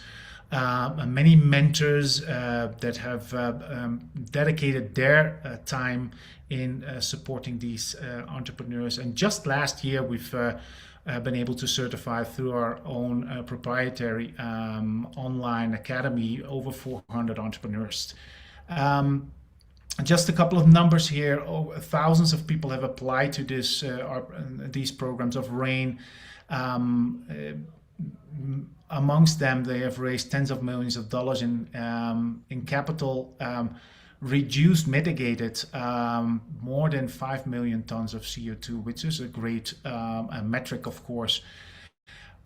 So this is just a brief intro on Rain. I'd like to invite Chelsea back, Lawrence and Sebastian, and talk a little bit about how Rain and Ali come together on this special day, Logic Day 2026. And I'd like to start with Lawrence, if Lawrence is there already. Lawrence talked a little bit in the intro about what it is, what Ali is about, how we align this with Rain, and why logic is that important in order to link those programs together. So, Lawrence, if you're there, please go ahead.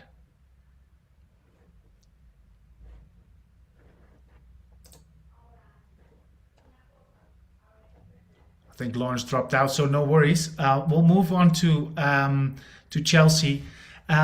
Chelsea, you are one of those persons that have been there from day one around Logic. And we'd like to understand a bit about your motivations. What is it that you think that why do we need to bring, let's say, these next gens under the Ali program together with Rain, to bring them together with these purpose-driven entrepreneurs?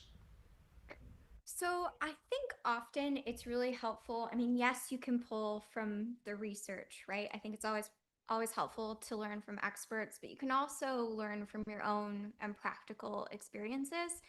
And I would say in my own journey, I come from a daughter of entrepreneurs. And so maybe that hasn't, inspired my own path. But what I've seen is, particularly with next gens in family office spaces, we often grapple with whether we work inside of our family business, whether we, start our own, whether we do both. And it's really often difficult to navigate that. So for myself, sometimes I share this on panels, but I, share openly. I'm a law school dropout turned PhD.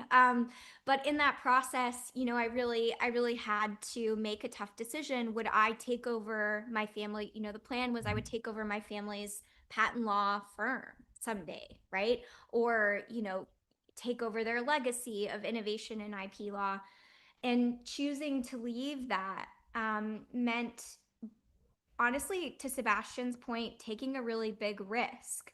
I often leave out the part of the story, and maybe I shouldn't, where I skip to, I became an entrepreneur and got my doctorate. But in the middle there, I've been very big on in between moments. In the middle, I actually sang at a regional opera and was writing grants, and returned back to kind of a passion and really reflected on, really thinking about, would I eventually want to go into entrepreneurship, and decided that path. So long-winded answer, per my own story to your question, is the most recent sort of pilot that Chris and I helped build in New York of this concept of a logic center, but this was more about next gen specifically, brought in next gens alongside one family's portfolio companies. There were 5 companies total, and it was a dad and a daughter that were vetting the companies together. So they were kind of taking the entrepreneurship side, and we were taking the next gen and training them side. And there was such a magic that happened between the companies, the young entrepreneurs, the visionaries, and their energy, and the next gens that were so excited to get engaged, to put a little bit of capital first, but to really learn together. And so I see that as so critical, especially because we're living in a world where your legacy business of ranching may have AI in it, right? We may be dealing with robots. I don't know. So I think that entrepreneurial nature is needed now more than ever, and I'm excited to see those types of programs. Yeah. Yeah, thanks for that response, Chelsea. And it also reminds me a little bit of my own family history. If I go back 5 generations and look at my great grandfather and how he started out building, let's say, family legacy, it's also about, and brings me back to what Sebastian said earlier. What went through his head, right? What fears, and how does that connect with the let's say the generations after him, and how that and how you then as a next gen can help those new entrepreneurs that are tipping their toes into the markets and work on local challenges. So it's very interesting how that those intricacies between next gens and those new entrepreneurs are coming together. So I'll move on to Sebastian. You were already alluding a little bit about what role next gens can play, but maybe within the context of RAIN, where do you think that these things actually come together? So I believe that everybody knows that for the venture capital ecosystem, you need investors and you need entrepreneurs, right? But but often these venture capital partners, they hide behind their fiduciary roles to not invest in key sectors that need attention or have very innovative solutions. So I would say that, for the next gens, like we need to think about risk as VCs. Maybe, maybe 50 companies won't make it, but one will, and one will change the world.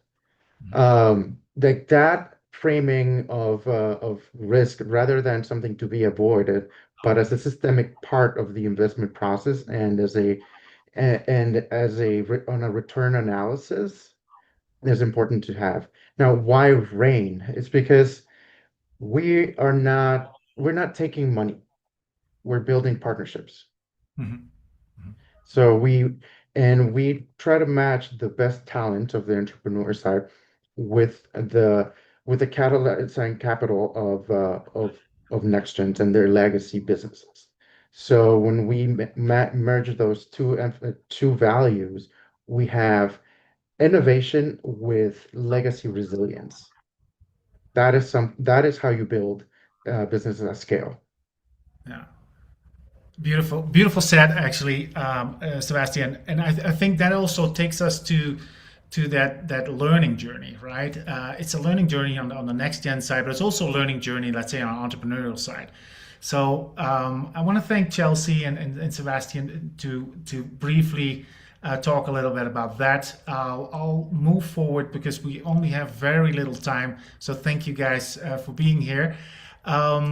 Move over a little bit to the next section, which will be about talking about the RAIN Hub. So we now went from that level where we talk about the program level, the next gens, and how this comes together. Now we're going to go to the next level, which is the RAIN Hubs. And the RAIN Hubs actually really make this click at national level. So before we're going to invite the panelists, the representatives of the different hubs, first want to quickly show you a little bit of what's already happening on the ground with the different hubs in the different countries. So this is the RAIN Hub Colombia, which is the Externado University out of Bogota, Colombia. We've actually been working with them already for 6 years.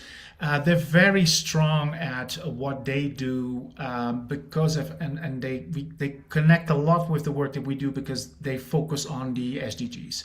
And I think it is very important. So they've really found the way that how entrepreneurship can contribute to the SDGs. And I think that is a crucial element and also a reason for us to be partnering so closely with RAIN Hub Colombia. One of the other elements that they're very strong at is connected with local communities, because that's where you find those entrepreneurs that understand the local challenges in those communities. In Colombia, we have a lot of indigenous communities with their particular challenges. So you need to find those entrepreneurs that know this context, operate in those areas. Next on is RAIN Hub Guatemala. They joined 2 years ago. Another great example. It's part of the University Rafael Landivar, a very strong presence across the country, so able to reach out to local, let's say, local communities as well. They, as you can see, they have their own infrastructure for entrepreneurship, innovation, a strong community sense on how they can take this to the next level. And again, they find, let's say, the way to change to close social gaps, to have a positive contribution to climate change, is through those entrepreneurs. It's those partners with other multilaterals. In this case, we've done a lot of work with the Dutch Embassy for Central America to support these initiatives. The same things are happening in El Salvador, who joined over the course of 2025. The Technical University of El Salvador has joined. They focus a lot on the digital transformation. So AI plays in there very well. And for them, that is very important. That AI component now is part of this digital transformation. Great facilities, a strong team, as you can see, that is supporting these entrepreneurs in order to get to that next step in how they can change the world through their business ideas. And finally, the Rain Hub Peru, out of Lima, Peru. It's the University of the Pacific. It's a university built by entrepreneurs for entrepreneurs. A very strong local team supporting those entrepreneurs, helping them on their journey. So as you can see, great facilities, great infrastructure, and I think that's very important to highlight. We're building on top of this. It's the Rain Hubs on top of the local infrastructure that's there already, and we all contribute here to the UN SDG goals. So for now, I'd like to invite the panelists, which are the Rain Hub representatives, Maria from the Rain Hub in Guatemala, Douglas, who joins us from El Salvador, Jorge, who joins us from Lima, Peru, and finally, of course, Andres, who joins us from Bogota, Colombia. So first of all, welcome, guys. Happy to see you here. And I'd like to start off with a question. I'd like to ask you to briefly respond so everybody can ask the same or respond to the same question. But I'd like to kick it off with Maria. If you look at the work that you've guys been doing out of entrepreneurship, the focus around climate entrepreneurship, how does Rain Hub help you develop, let's say, those types of entrepreneurs in your own hub? Please go ahead. Thank you. Well, the Rain Hub has been a very, very important opportunity to connect a network that was disconnected. And this is one of the first things that is very important, the network, the environment, and getting people together, getting experts together, people who are already working on solutions or have already developed successful solutions are so helpful for new entrepreneurs. And I think one of the biggest things that we've seen is how we are planting these seeds for the new generation. Since our hub is within a university context, we are able to ignite that spark for younger generations. And this is a very important conversation. I was very taken with the conversation about agency and how important it is for newer generations. And I think that is one of the biggest impacts, aside from helping all those other entrepreneurs that are struggling alone, dispersed around the country, or thinking about something that they want to achieve but not having the support. Yeah, thanks, Maria. Connecting an agency, I love that. I mean, I think that's what drives us with those Rain Hubs to push them forward and help building a strong infrastructure. Jorge, how do you look at that from your perspective, the work you guys are doing at the University of the Pacific? Well, hello, everybody. As Maria said, we were working here in the university, but mostly alone. We are the executing arm of the production ministry agency to build up the entrepreneurs, environmental and climate focused solutions.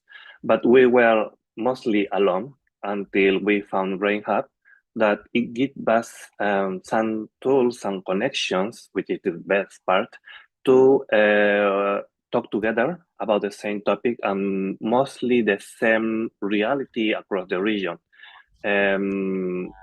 We are not so different from Colombia, El Salvador, and other places. We share the language, we share some kind of culture, and that helps us to build up within the same focus problem that we want to achieve. And that's very, very important how the Rain Hub helped us to build this community. Yeah, thank you very much, Jorge. And also the fact that we have, let's say, here in the region, a shared history, a shared language, helps us, of course, greatly in connecting, in building a better infrastructure, also for those entrepreneurs, of course. How do you look at that, Andres, out of Colombia? Is this different, or you connect with what was mentioned already by Jorge and Maria?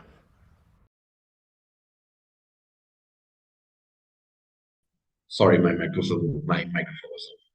Well, actually, we also work with, as they do, with a climate-focused entrepreneurship. But here we integrate also innovation, circular economy, and technology to ensure that entrepreneurs build their business model integrating green business, bio-inspired solutions, and regenerative principles into their business model. So that's what we put a step forward, and we say, hey, it's okay to be based on green economy, but you have to have an input on innovation, and the SDG are very important, as you know, as you mentioned in the University External Colombia, it's very important.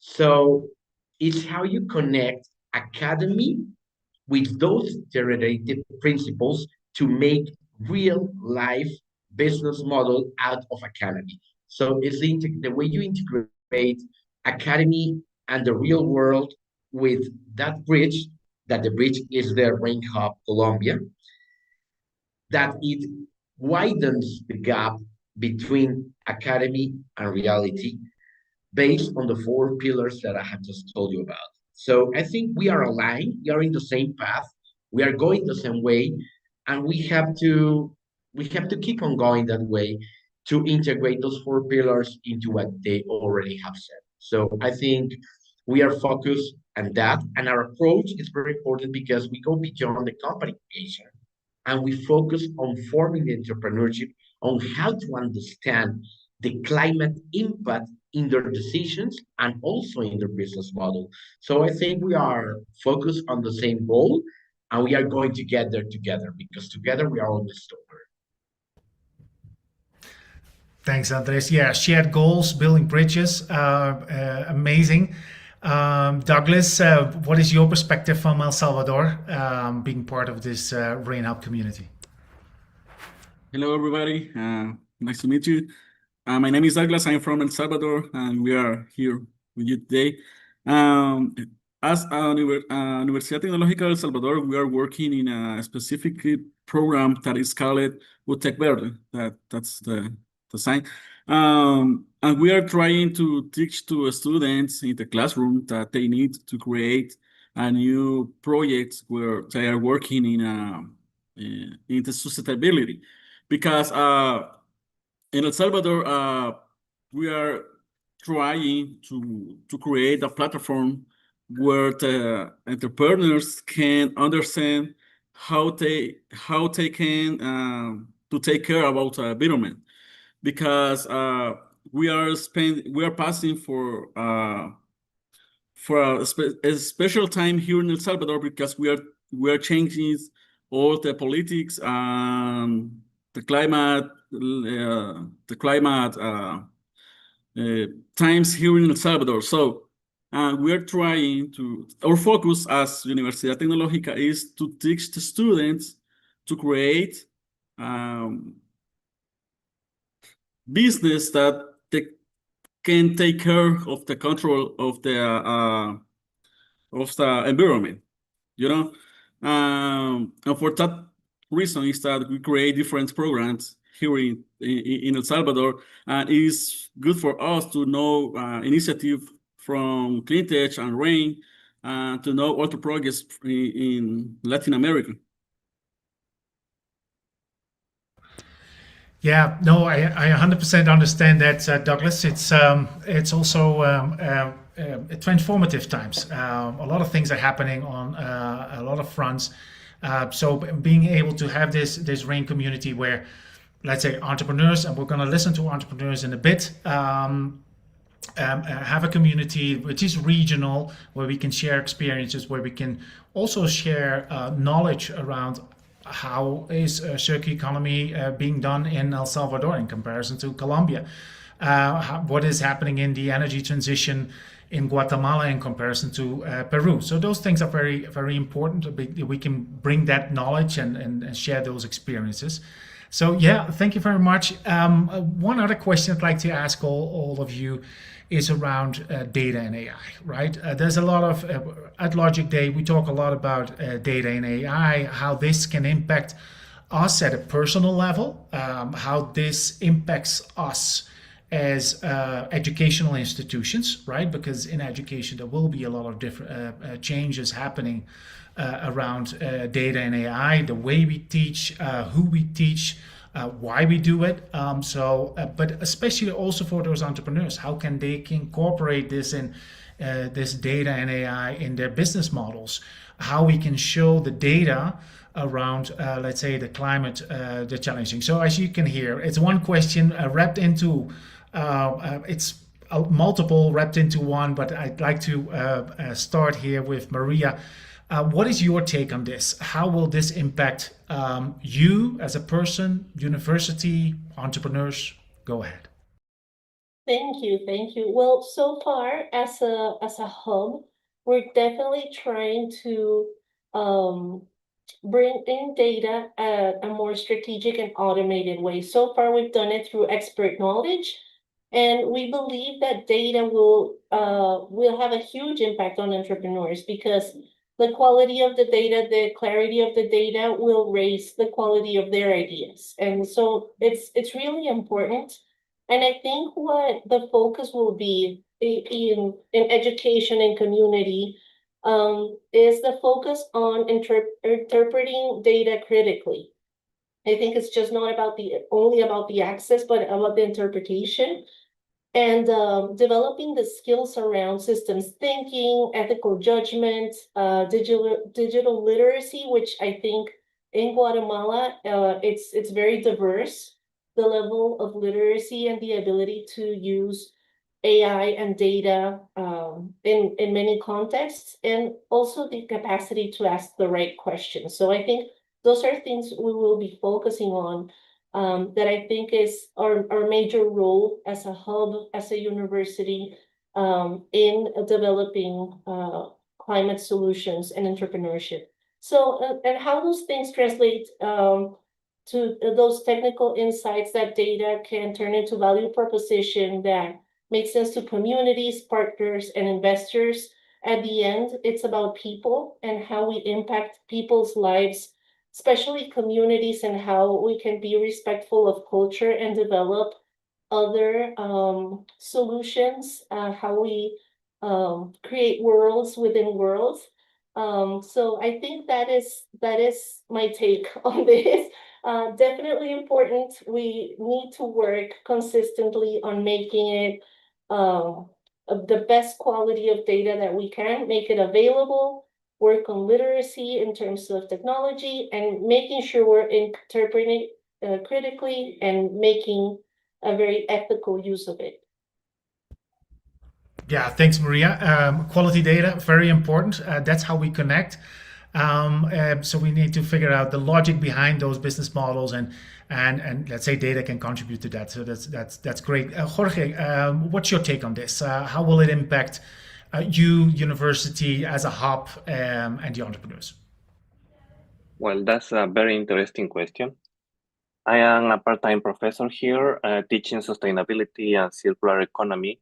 To be honest, here in the university, we don't have yet a politic about the use of AI, but we are building on that. Last year, we started a new program here. It's called Digital Humanities, that it takes the technology together with the ethics and business, how the society must build on these technology issues. And that thing is very interesting program. So the university is, every professor is taking a step in how to integrate intelligent artificial within the courses, and we can trial and error to see what is going on and what is the best practices around the whole university. I believe that one of the most urgent solutions these days for entrepreneurs, at least from my point of view, is that the European Union regulations will require that product that goes into the market have a traceability. And many Peruvian products are facing these challenges to have these digital passport products. I believe circular economy can be part of the solution, but we need more strong skills on these technology capabilities. We are working on that. We are fortunately in our past cohort, we have 5 entrepreneurs that we were working on intelligent artificial solutions that we are proud that they are achieving some markets here in Peru.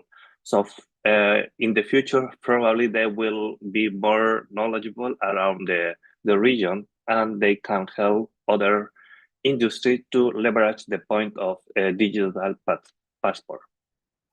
That's amazing, Jorge. A couple of great ideas coming out of Peru here: the digital passports, humanity around AI. Love it. Andres, in your case, Rain Hub Colombia, how do you see the impact of data and AI happening already? Well, I agree with Maria, first of all, what she said, because what happens there is also happening here. It's how you see the tools, the digital tools, as a data mining tool. If you use it correctly, then you can deepen on the information. And with more deepened information, you will have better market issues, you will have better market information, and that's critical in green economy business model, in climate change solution business model. Why is that? Because we need the information of the market, and we need the information of what's happening around us in those kind of solutions, because it will help us to integrate it better into our business model. So as I said before, we work with 4 pillars, and one of them is technology. But technology has to be integrated with green economy, and it has to be integrated with the SDD and with innovation. Those 4 pillars together, using artificial intelligence, data mining, and data access, is going to be a gold mine for entrepreneurs. Why? Because they can learn from it faster, and they can integrate climate solution faster into the business model, making them more profitability in the short term, and they can be sustainable in the long term. So you have to view technology as an ally and not as an enemy. If you use it that way, then you will get to the results faster and better than your competitors. And you can integrate those green solutions into what you are doing and help not only yourself, but also the environment and the social business around you. Yeah, amazing. It's technology as an ally, not as an enemy. I love it, and it also allows for scalability. So if it's a gold mine for the entrepreneur, it will definitely be a bankable and investable solution also for future investors. So that's great, Andres. So let's move to Douglas. How do you see that from Rain Hub El Salvador? Yes, as Universidad Tecnológica, we are using the AI as a tool and not a problem. Key barriers included limited technical skills, uneven access to quality data, digital divide. El Salvador is working in different laws that can regulate to AI, but we are starting working with AI in El Salvador. So as to take about the Glitch Hub, Rain Hub here in El Salvador, we are beginning to see the AI being used within the startups and pilot programs connected to Rain Hubs and Utec Verde. And the most use case are practical and impacts driven, such as agricultural data analysis, resource optimizations, and basic productive models. And in our context, the AI creates the most value when it's accessible, applied to real problems, aligned to sustainability goals rather than use purely technical information. As I told you a few moments, we are trying to use the AI as a tool and not as an enemy, how Andres was saying. So we hope to use the AI in the future most. We want to use it more, but right now in El Salvador we start to work with it. So we are waiting what happen in the future. Yeah, thank you very much, Douglas, and I agree. We're all in the first innings. This is just starting out, but we're already seeing these enormous opportunities for our entrepreneurs and our institutions. So that's great. I want to thank you very much for joining us today here. We have to move on to the next section, which will be the entrepreneurs. And as I mentioned before, we first had a conversation at program level. We saw who is at the hubs and what the hubs are already doing within this context. Right now, we're going to talk a little bit about the entrepreneurs. As I said, there's hundreds of entrepreneurs that already participated in those programs, and I just want to highlight a couple of them. In 2 minutes, we're going to talk to one of them in particular. Here's a great example out of Colombia, Javier de Castro. I've known Javier for 7 years already. Zana Solutions was just a brainchild, an idea on how we can impact Colombia. How can we reduce the water footprint of businesses? And he's actually doing it. Hundreds of corporate clients they have currently building out a hardware solution, which is not easy, but they're doing it. Edwin Gomez out of El Salvador, he's been instrumental for us as well.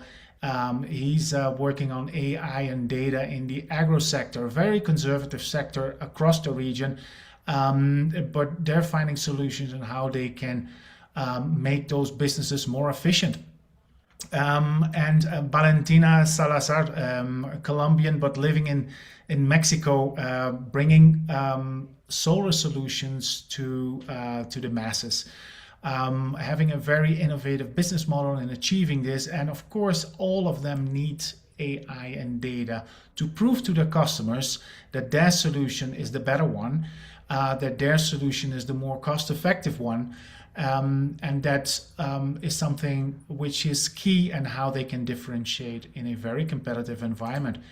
And then finally, Miguel Malnati, and I'd like to invite Miguel here to have a brief conversation on your business, BNS, Bionatural Solutions, based out of Peru. And I think, Miguel, we know each other already for, 5 years now. They have a great solution for the agro sector. With agro inputs, a circular model that can deliver high value for end clients and consumers in, for example, markets like Europe and the US. So Miguel, before we dive into data and AI, can you share with us what BNS does and why are you guys doing this? Okay, great. Thank you, Gideon, for the presentation. Well, my name is Miguel Malnati. I am CEO of BNS. BNS transform food waste in order to obtain circular products that extend the shelf life of fresh produce. So I mean that we extend the shelf life of limes, avocados, mangoes without using any chemical. So we don't use any pesticide in pre or post harvest stage. And the idea is to obtain more circular economy product, right? And that's it, Gideon. Yeah, no, very good. And I know Miguel is a very modest person, so I'll try to get it out of you, share more about the great work that you guys are doing.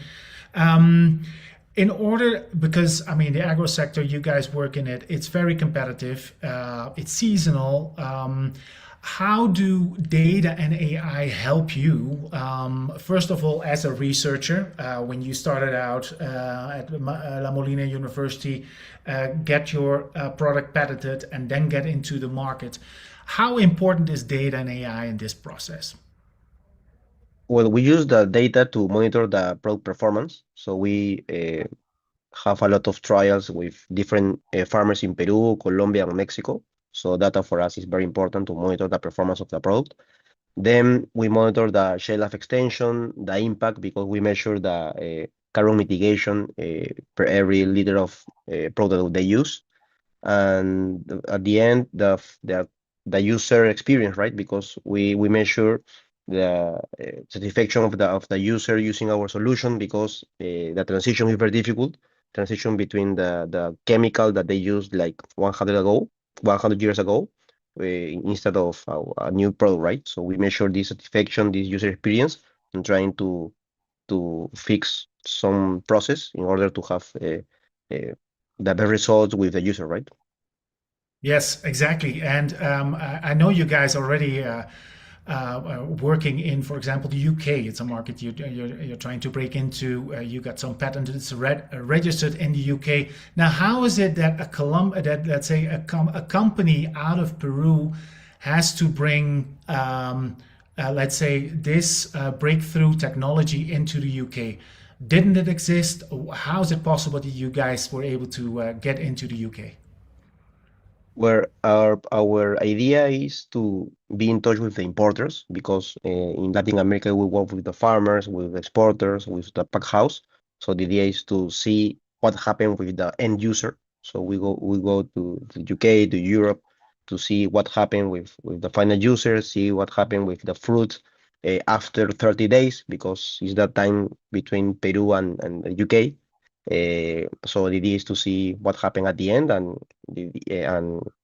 trying to fix some process, fix some system opportunities to continue growing with our proposal value, circular proposal value, right? Yeah, no, great. Of course, tomorrow we're going to continue the Logic Day, but then in person at the House of Lords in London. So maybe also speaking to that audience, how is it that the UK system, I'm referring here to the IP box and the way that you can patent it in the UK, how has the UK as a platform for internationalization helped your business?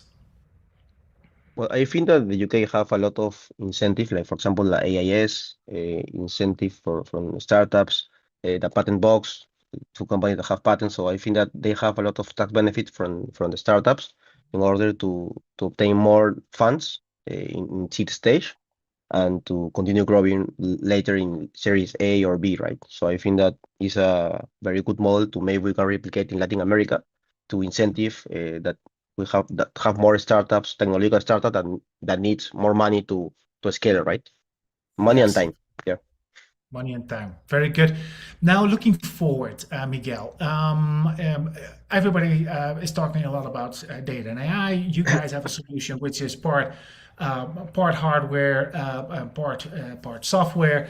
How do you think this future world looks for BNS? Is it an opportunity? Is it a challenge? How do you look at this? Well, we see the AI or this type of new technologies as opportunity to continue our improvement in the process of for example, in our factory. Now we use some statistical model to have the best results in order to have the best formula to extend the shelf life of fruits. So the AI give us more tools to have more data, more precision in the results. So I think that is opportunity to have better results, to have a better product, and to be very, very near to the chemical, the petrol-based chemical that now use all the world, but the idea is to get this transition with a better product every day, right? Yes, yes, very good. I'd like to, because we're almost wrapping up the hour here, so I'd like to invite Chelsea here as well to join us. I want to take a couple of questions, Miguel, don't go away, from the audience on why they what they think about listening to what Rain Hub does, the work we're doing with the local hubs, the work we're doing with the entrepreneurs. For you, Chelsea, what excites you most about entrepreneurs like Miguel and working together with them, with Next Gens alongside, in order to scale those solutions around the globe? So I think a lot of times we have pressure, especially as I'll call it like next gen meets angel investor, right? So when we look at, okay, how do we invest in sustainable solutions, but also how do we invest in companies we're excited about?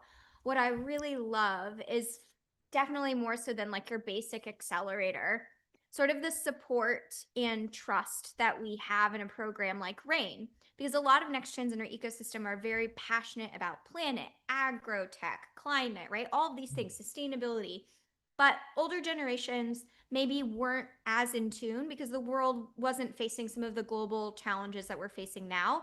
And so there's a lack of communication that happens.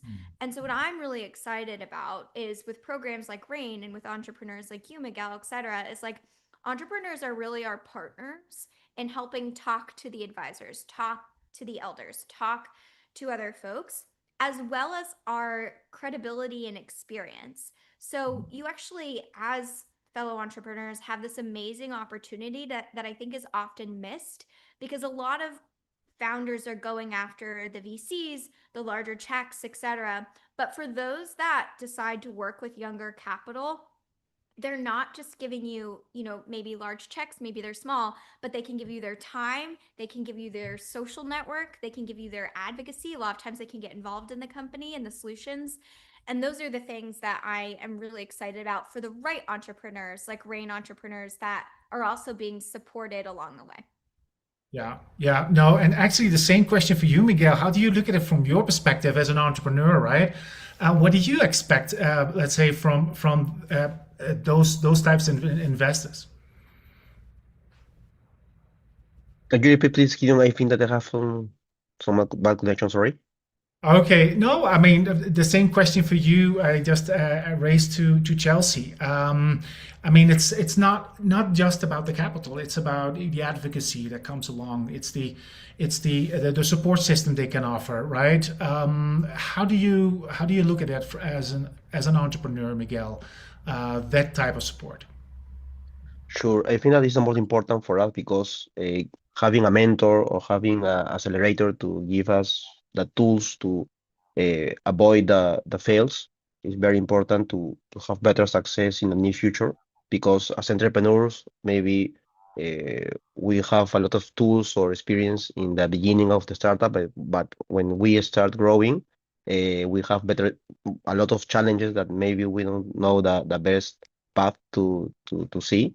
And having a people that have more experience than you is very, very important to avoid, as I mentioned before, fails or bad decision, right? Yes, thanks, Miguel.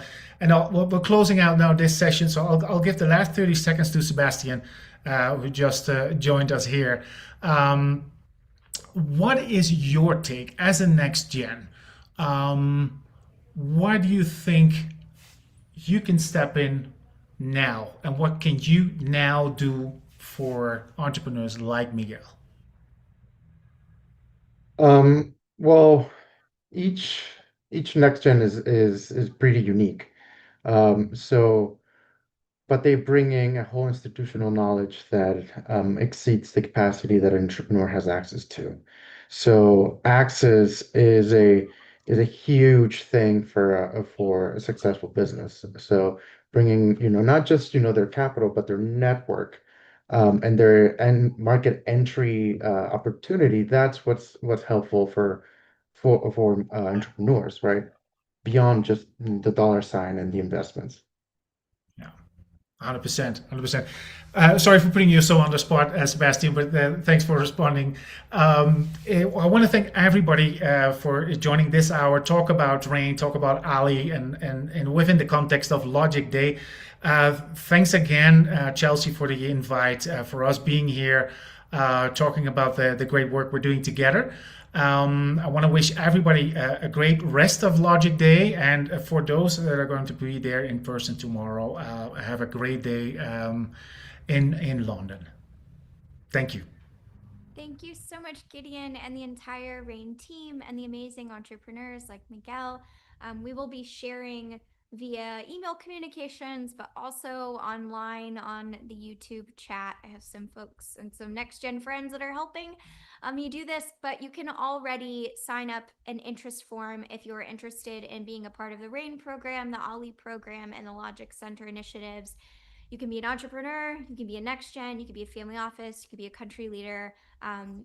What we're able to do together, hopefully you're seeing, is really amplified when we work across sectors. So thank you to the next gens, the global leaders, the entrepreneurs, and everybody that is helping make RAIN, OLLI, and the Logic Centers possible.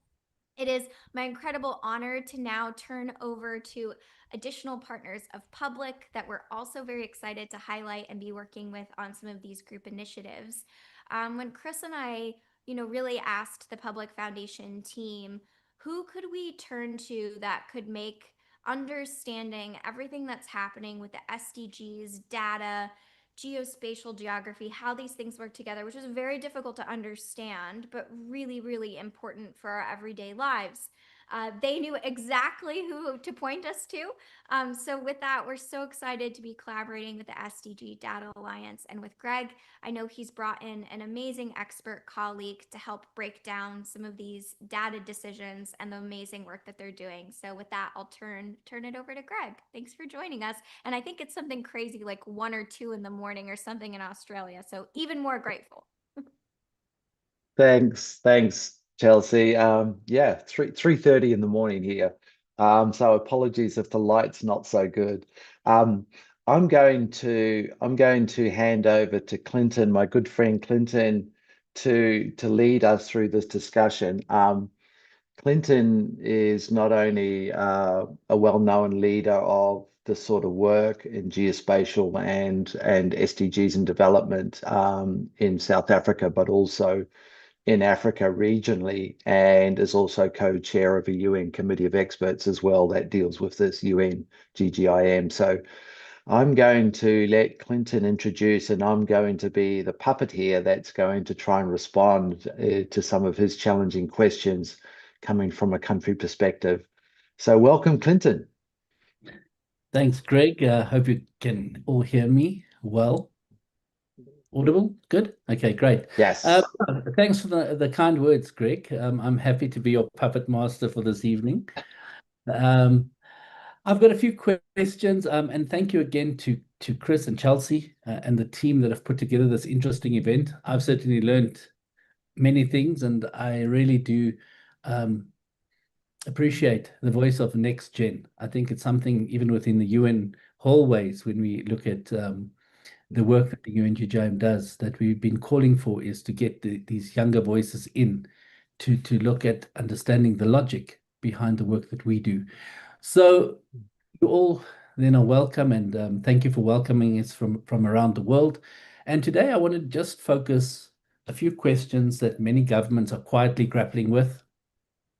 And these specifically are why, despite unprecedented access to the SDG data, do decision-making outcomes remain uneven, contested, and at times incoherent?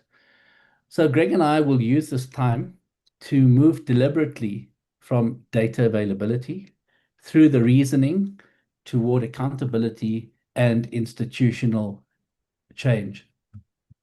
So let me, Greg, kick off with my first question. I hope I don't test you too much here today. Governments today are surrounded by SDG data, dashboards, and indicators. So the question that I have is, where do we fail most in the availability of SDG data, or in the logic they use when making decisions with data that they already have? Thanks, Greg. Yeah, thanks, Clinton. And we're now 10 years into the 2030 agenda, and we think about the SDG, 17 goals, 169 targets, 232 indicators, and really this idea that they do need to be driven by data. And we know now, 2/3 of the way through, we've got challenges. Data availability is certainly a big part of the challenge in the implementation of the SDGs. And we're still facing and will continue to face serious gaps, particularly when we think about the environmental, social space and how we disaggregate data. How do we take data from national aggregates down to local levels of disaggregation? And a lot of these gaps that we've seen are undermining accountability in many of these contexts. But I think we can always say we never have enough data, or data is going to be a challenge. But I think that even though we do have a scarcity of data in defining some of these constraints that we have on the SDGs, in reality, what we're seeing is that many governments actually already possess significant volumes of SDG relevant data. The deeper problems, I believe, and from the experiences we're seeing, it lies more in how institutions are actually reasoning with that data. And decision making frequently is still occurring in silos. And we've spoken many times about fragmented things here today, but we also have often fragmented mandates, limited coordination, insufficient analytical capacity to interrogate what the data is actually trying to tell us, the science behind it. So what we then see is, even when this data exists, governments are still struggling to translate that into coherent and sustained action. They don't know how to reason with it. They don't necessarily know how to turn that data into action and impact. So the core failure here, I think, is less about knowing where countries stand on SDG progress, but more about the fragmented and sometimes contradictory ways governments attempt to respond to what that data is revealing. I think that's where many governments around the world are struggling. And you could even break that down more into, between developed, developing, least developed countries. There's a common thread there across all those different areas. Okay, thanks, Greg. So essentially what you're saying is that the issue is not simply data gaps, but the absence of shared reasoning across these institutions. If that is the case, then the problem does not end with data production. It extends to how indicators are interpreted and acted upon. And then that'll bring me to the next question. And if the question is, if we already have the global SDG framework with the goals, the targets, the indicators, then what logical structures are missing between these indicators and actual policy decisions that cause this incoherence? This is an important point. As I said, the SDGs, because they do have goals, targets, and indicators, they're all being adopted by countries around the world through the General Assembly, the UN Statistical Commission. They form a logical structure. So collectively, when we think about the goals, targets, indicators, they actually provide a shared measurement and monitoring framework and a common language for alignment across institutions and stakeholders. And that's one thing we've seen over the last decade, is that the 17 goals, I say they're kind of bulletproof, that they capture everything in terms of our development, presently, past, aspirations for planet Earth. They capture all of that. The problem that's emerging is, what do we do after measurement? What's missing is the analytical scaffolding that connects indicators to decisions. Policymakers, decision makers, leaders are very rarely equipped with the explicit frameworks that help them manage, when we think about all of the interconnections and interdependencies around these goals, targets, and indicators, how to manage trade-offs, how to understand causal relationships, or how do they sequence interventions to make change, and how do they do that against competing objectives and competing priorities. So what we see here as a result is that the information is accumulating, but the reasoning does not. So decisions become contested or politically driven because there's no transparent logic explaining why one intervention should be or is prioritized over another. So without this SDG data aligned, without this, we're seeing our SDG data, our SDG aligned data becomes, and this is what's happening, a reporting tool rather than a genuine decision asset. We report on the SDGs on an annual basis, but we're not necessarily using that data for making decisions and using it as a logical approach. Yeah, great. Thanks, Greg. So my takeaway from this one is that the gap is not the information, but the reasoning. And once reasoning is weak, fragmentation becomes unavoidable, especially when multiple institutions are producing data using different assumptions. And for me, this leads me to the next question then, is if in practice the SDG data is produced across institutions using different standards and different methodologies, how does a logic-driven approach help decision makers deal with contradiction and fragmentation rather than simply averaging it away? Yeah. Unfortunately, when we think about the enormity of the SDGs, is that there's applicability here to all countries as well. So that's where that scale issue becomes really, really complex. Unfortunately, fragmentation is an inherent feature of the SDG data ecosystem. We see work from national statistical offices, UN agencies, custodian agencies, development banks, the World Bank, private actors, and governments producing data using different assumptions, using different methods. Even though the indicator framework does have a structured set of methodologies built into its metadata, it doesn't mean that it's all being applied evenly. And in fact, it's not being applied evenly. In fact, we hear terms around lack of comparability of data, of indicators across countries.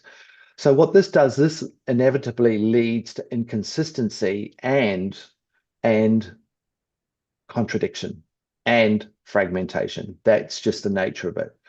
So a logic-driven approach shouldn't try to resolve this, and shouldn't try to do this by aggregation. Instead, what we should be doing is treating this contradiction as information.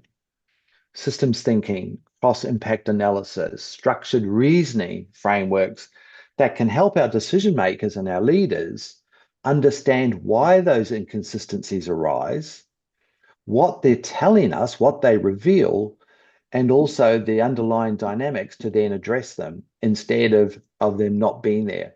So as you know, in the work that we do, is that when we think about geospatial information, so location-based data that's at a very local level, in essence, down to centimeter level when we start thinking about positioning.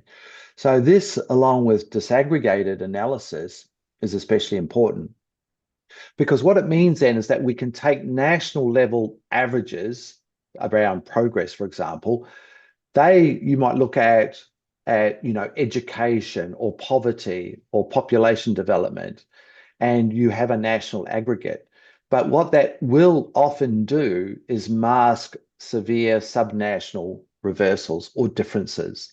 So logic-driven spatial analysis exposes these patterns and shows that countries can simultaneously succeed while at the same time failing, because it depends on geography, it depends on population groups, it depends on time periods. Because once you go down into local levels, you get a much better understanding of what that level of detail is. So the approach should be not to eliminate contradiction, but make it visible, interpretable, and then actionable. Because then we know we have a much better idea of how to intervene and address the problem at those very local levels. All right, great. Thanks, Greg. So once contradiction becomes visible, it directly affects leadership risk. And because decisions made on partial or average truths do not only fail technically, they fail politically. And that then will lead me to my next question that looks at decision making from the perspective of a minister or a permanent secretary. And I hear the team is on their way to Parliament tomorrow in the UK, which is a very exciting and interesting event. And maybe this is kind of, working with this group of people, the decisions that are made without sound SDG reasoning carry political and financial risk. So the question that I have is, how do logic-based frameworks make decisions more defensible under uncertainty? Yeah, it's interesting how logic and structure sometimes is really hard for us to grapple with and comprehend today, especially in the dynamic environment. There's no doubt today that we're seeing government leaders having to operate in conditions of deep uncertainty. They're facing pressure to demonstrate progress. They have limited budgets and fiscal space. They have growing scrutiny from their citizens and in some cases from opposition, both nationally and internationally, from investors and also international partners. So when we think about the environment that they have to work in on a daily basis, poorly reasoned decisions do happen and they create substantial political and financial risk. Often you don't find these risks being realized until further on down the track. The thing around logic and structure and in our case, SDG-based frameworks, they can address this by making assumptions more explicit and causal and making these, as I mentioned, these pathways more visible. So they allow leaders to explain not only what decision was taken or will be taken, but why, and based on the best available data and evidence. And I think that's part of the challenge we have is decision makers are not leaning back into the data and into the evidence. They're not having that bandwidth or understanding or knowledge to lean back to what is potentially available to them because they don't necessarily know it's there. So this is going to be critical to allow decisions to be defended on the basis of logic and evidence rather than political aspirations, political expediency, for example.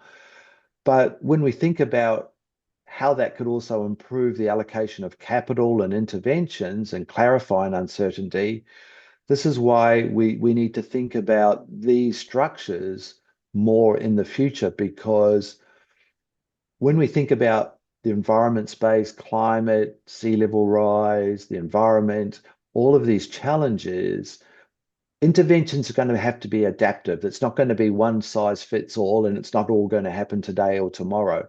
They're going to have to happen over time. It's going to be a progressive process. So really thinking about the uncertainty that goes into that, we need to be saying that our defensibility does not come from certainty, but it comes from credible reasoning. And that's how we address the uncertainty there. Yeah. I like that emphasis that you placed on explicit reasoning. That becomes even more important as artificial intelligence enters into this decision space. Because if reasoning is opaque, automation does not reduce risk, it amplifies it. I note that we are a bit pressed for time, so let me get on with the next question. As AI increasingly mediates SDG analysis, how do we ensure that it strengthens human judgment rather than replacing it with this opaque automation? Yeah, and we've heard some great discussion already on AI today and with the rain hubs earlier and Ali, it really does offer us enormous potential from identifying patterns and optimizing resources, all those sorts of things. But it also, and this has also been mentioned, it introduces serious risks, particularly when we think about automation bias and overconfidence in systems that are not fully understood. So in the SDG development landscape and how we need to think about this from managing, the planet as humans, it's complex, it's profoundly complex. And no algorithm or no process can fully capture all of these political, social, ethical, contextual dimensions. So for that reason, we need to be thinking about AI is augmenting human reasoning, not replacing it, and ensuring human judgment and logic prevails. We know all that, but we need to ensure that we've got the right guardrails for that. I think one of the key elements about this with human judgment and as I said, understanding, contextual understanding, and accountability are irreducible. AI systems should support these. They should be able to help us make assumptions visible, make uncertainty more explicit, and making reasoning traceable. But what we need to also do is be realize that if we don't do that, we're creating the risk that we're doing is we're creating this illusion of evidence-based decision making, which is quietly transferring authority to systems that cannot be democratically accountable. So if we think that AI reasoning looks okay, that will keep propagating, and we're not really looking at our accountability in that process. And that's a challenge that we need to think about. Right, thanks, Greg. So if logic, transparency, and human accountability are non-negotiable, the final question then becomes institutional. Because systems do not reason, institutions do. And then that will lead me to the final question. If senior officials across planning, statistics, and geospatial authorities could make one shift that turned the SDG alignment data into a genuine decision asset rather than that dreaded reporting obligation, what would that be? Yeah, that's the easiest question. It's really when we think about our data producers, that's the issue. We're operating as data producers, often in isolation, rather than acting and becoming integrated stewards of a unified national data ecosystem. And that's what we need to change. We need to move beyond compliance-driven reporting towards coordinated governance structures where we've got statistics, geospatial, Earth observations, engineering, other data aligned around shared decisions and shared priorities. So it's about data systems being designed to answer real policy questions, not to populate global templates. And I think coming back finally to fragmentation, is we have fragmented data systems. They produce fragmented decisions. What we need is to have coordination and a central governance challenge of that is going to be reducing that fragmentation and making it more an implementation delivery sort of process. Great, thanks, Greg. I think that's a good session done. Thank you so much for your time and your expertise on the matter. I think what this discussion really makes clear is that data alone does not deliver development. Logic, coordination, and accountability creates that trust, that reasoning that we are able to turn into intent and turn that intent into impact. And for me, that's the whole thing here, even in South Africa, as we build our National Spatial Data Observatory, as we develop our National Spatial Development Framework for 2050, as we start managing that through a spatial governance interministerial committee, these are the things that we have to keep logic as central to this coordination and accountability, because otherwise we start fragmenting things, working in silos, etc., etc. So, Greg, I want to thank you firstly, and both Public and Logic for inviting me to pose these questions to you. And then I just want to hand the floor back. Maybe you've got any closing comments, Greg. Thanks so much, and to the team. No, thank you. Thanks, Clinton. I think you've hit the nail on the head. It's around time for leaders better understanding data, structure, logic, analysis, decisions, action. Thank you, everyone. Yeah, thank you. Back to you, Chelsea. Yeah. Oh, Chris is there. Yes. Well, thank you both, Greg and Clinton, for that amazing talk. And I think, what is so important about what you've shared is that our leaders and the decision makers, have to navigate some of the most challenging decisions of our future. And it is very complicated. There's a lot of data. There's a lot of, different data sets across countries. There are all of these political considerations. And so one of the things that, I would say for the population to keep in mind is, we have to understand the nuance and this complexity, because otherwise, if we don't understand that, then the leaders feel like they have to, they might have to not,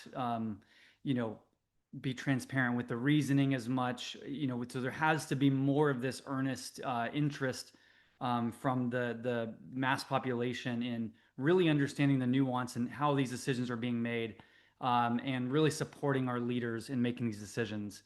And we definitely don't want to see a future where AI becomes that decision maker, as this, if it becomes this almost safety net where we say, okay, now we'll turn over the decisions to AI because, as you all talked about and as I talked about, AI being in charge of decisions, it doesn't have that accountability, right? And so that is, I think it's about how do we keep humans always in the loop in these critical decisions for our future. So with that, we're going to wrap up the day. I just want to say thank you to all of the partners, to Public, to Rain, to, to everyone that has spoken here today.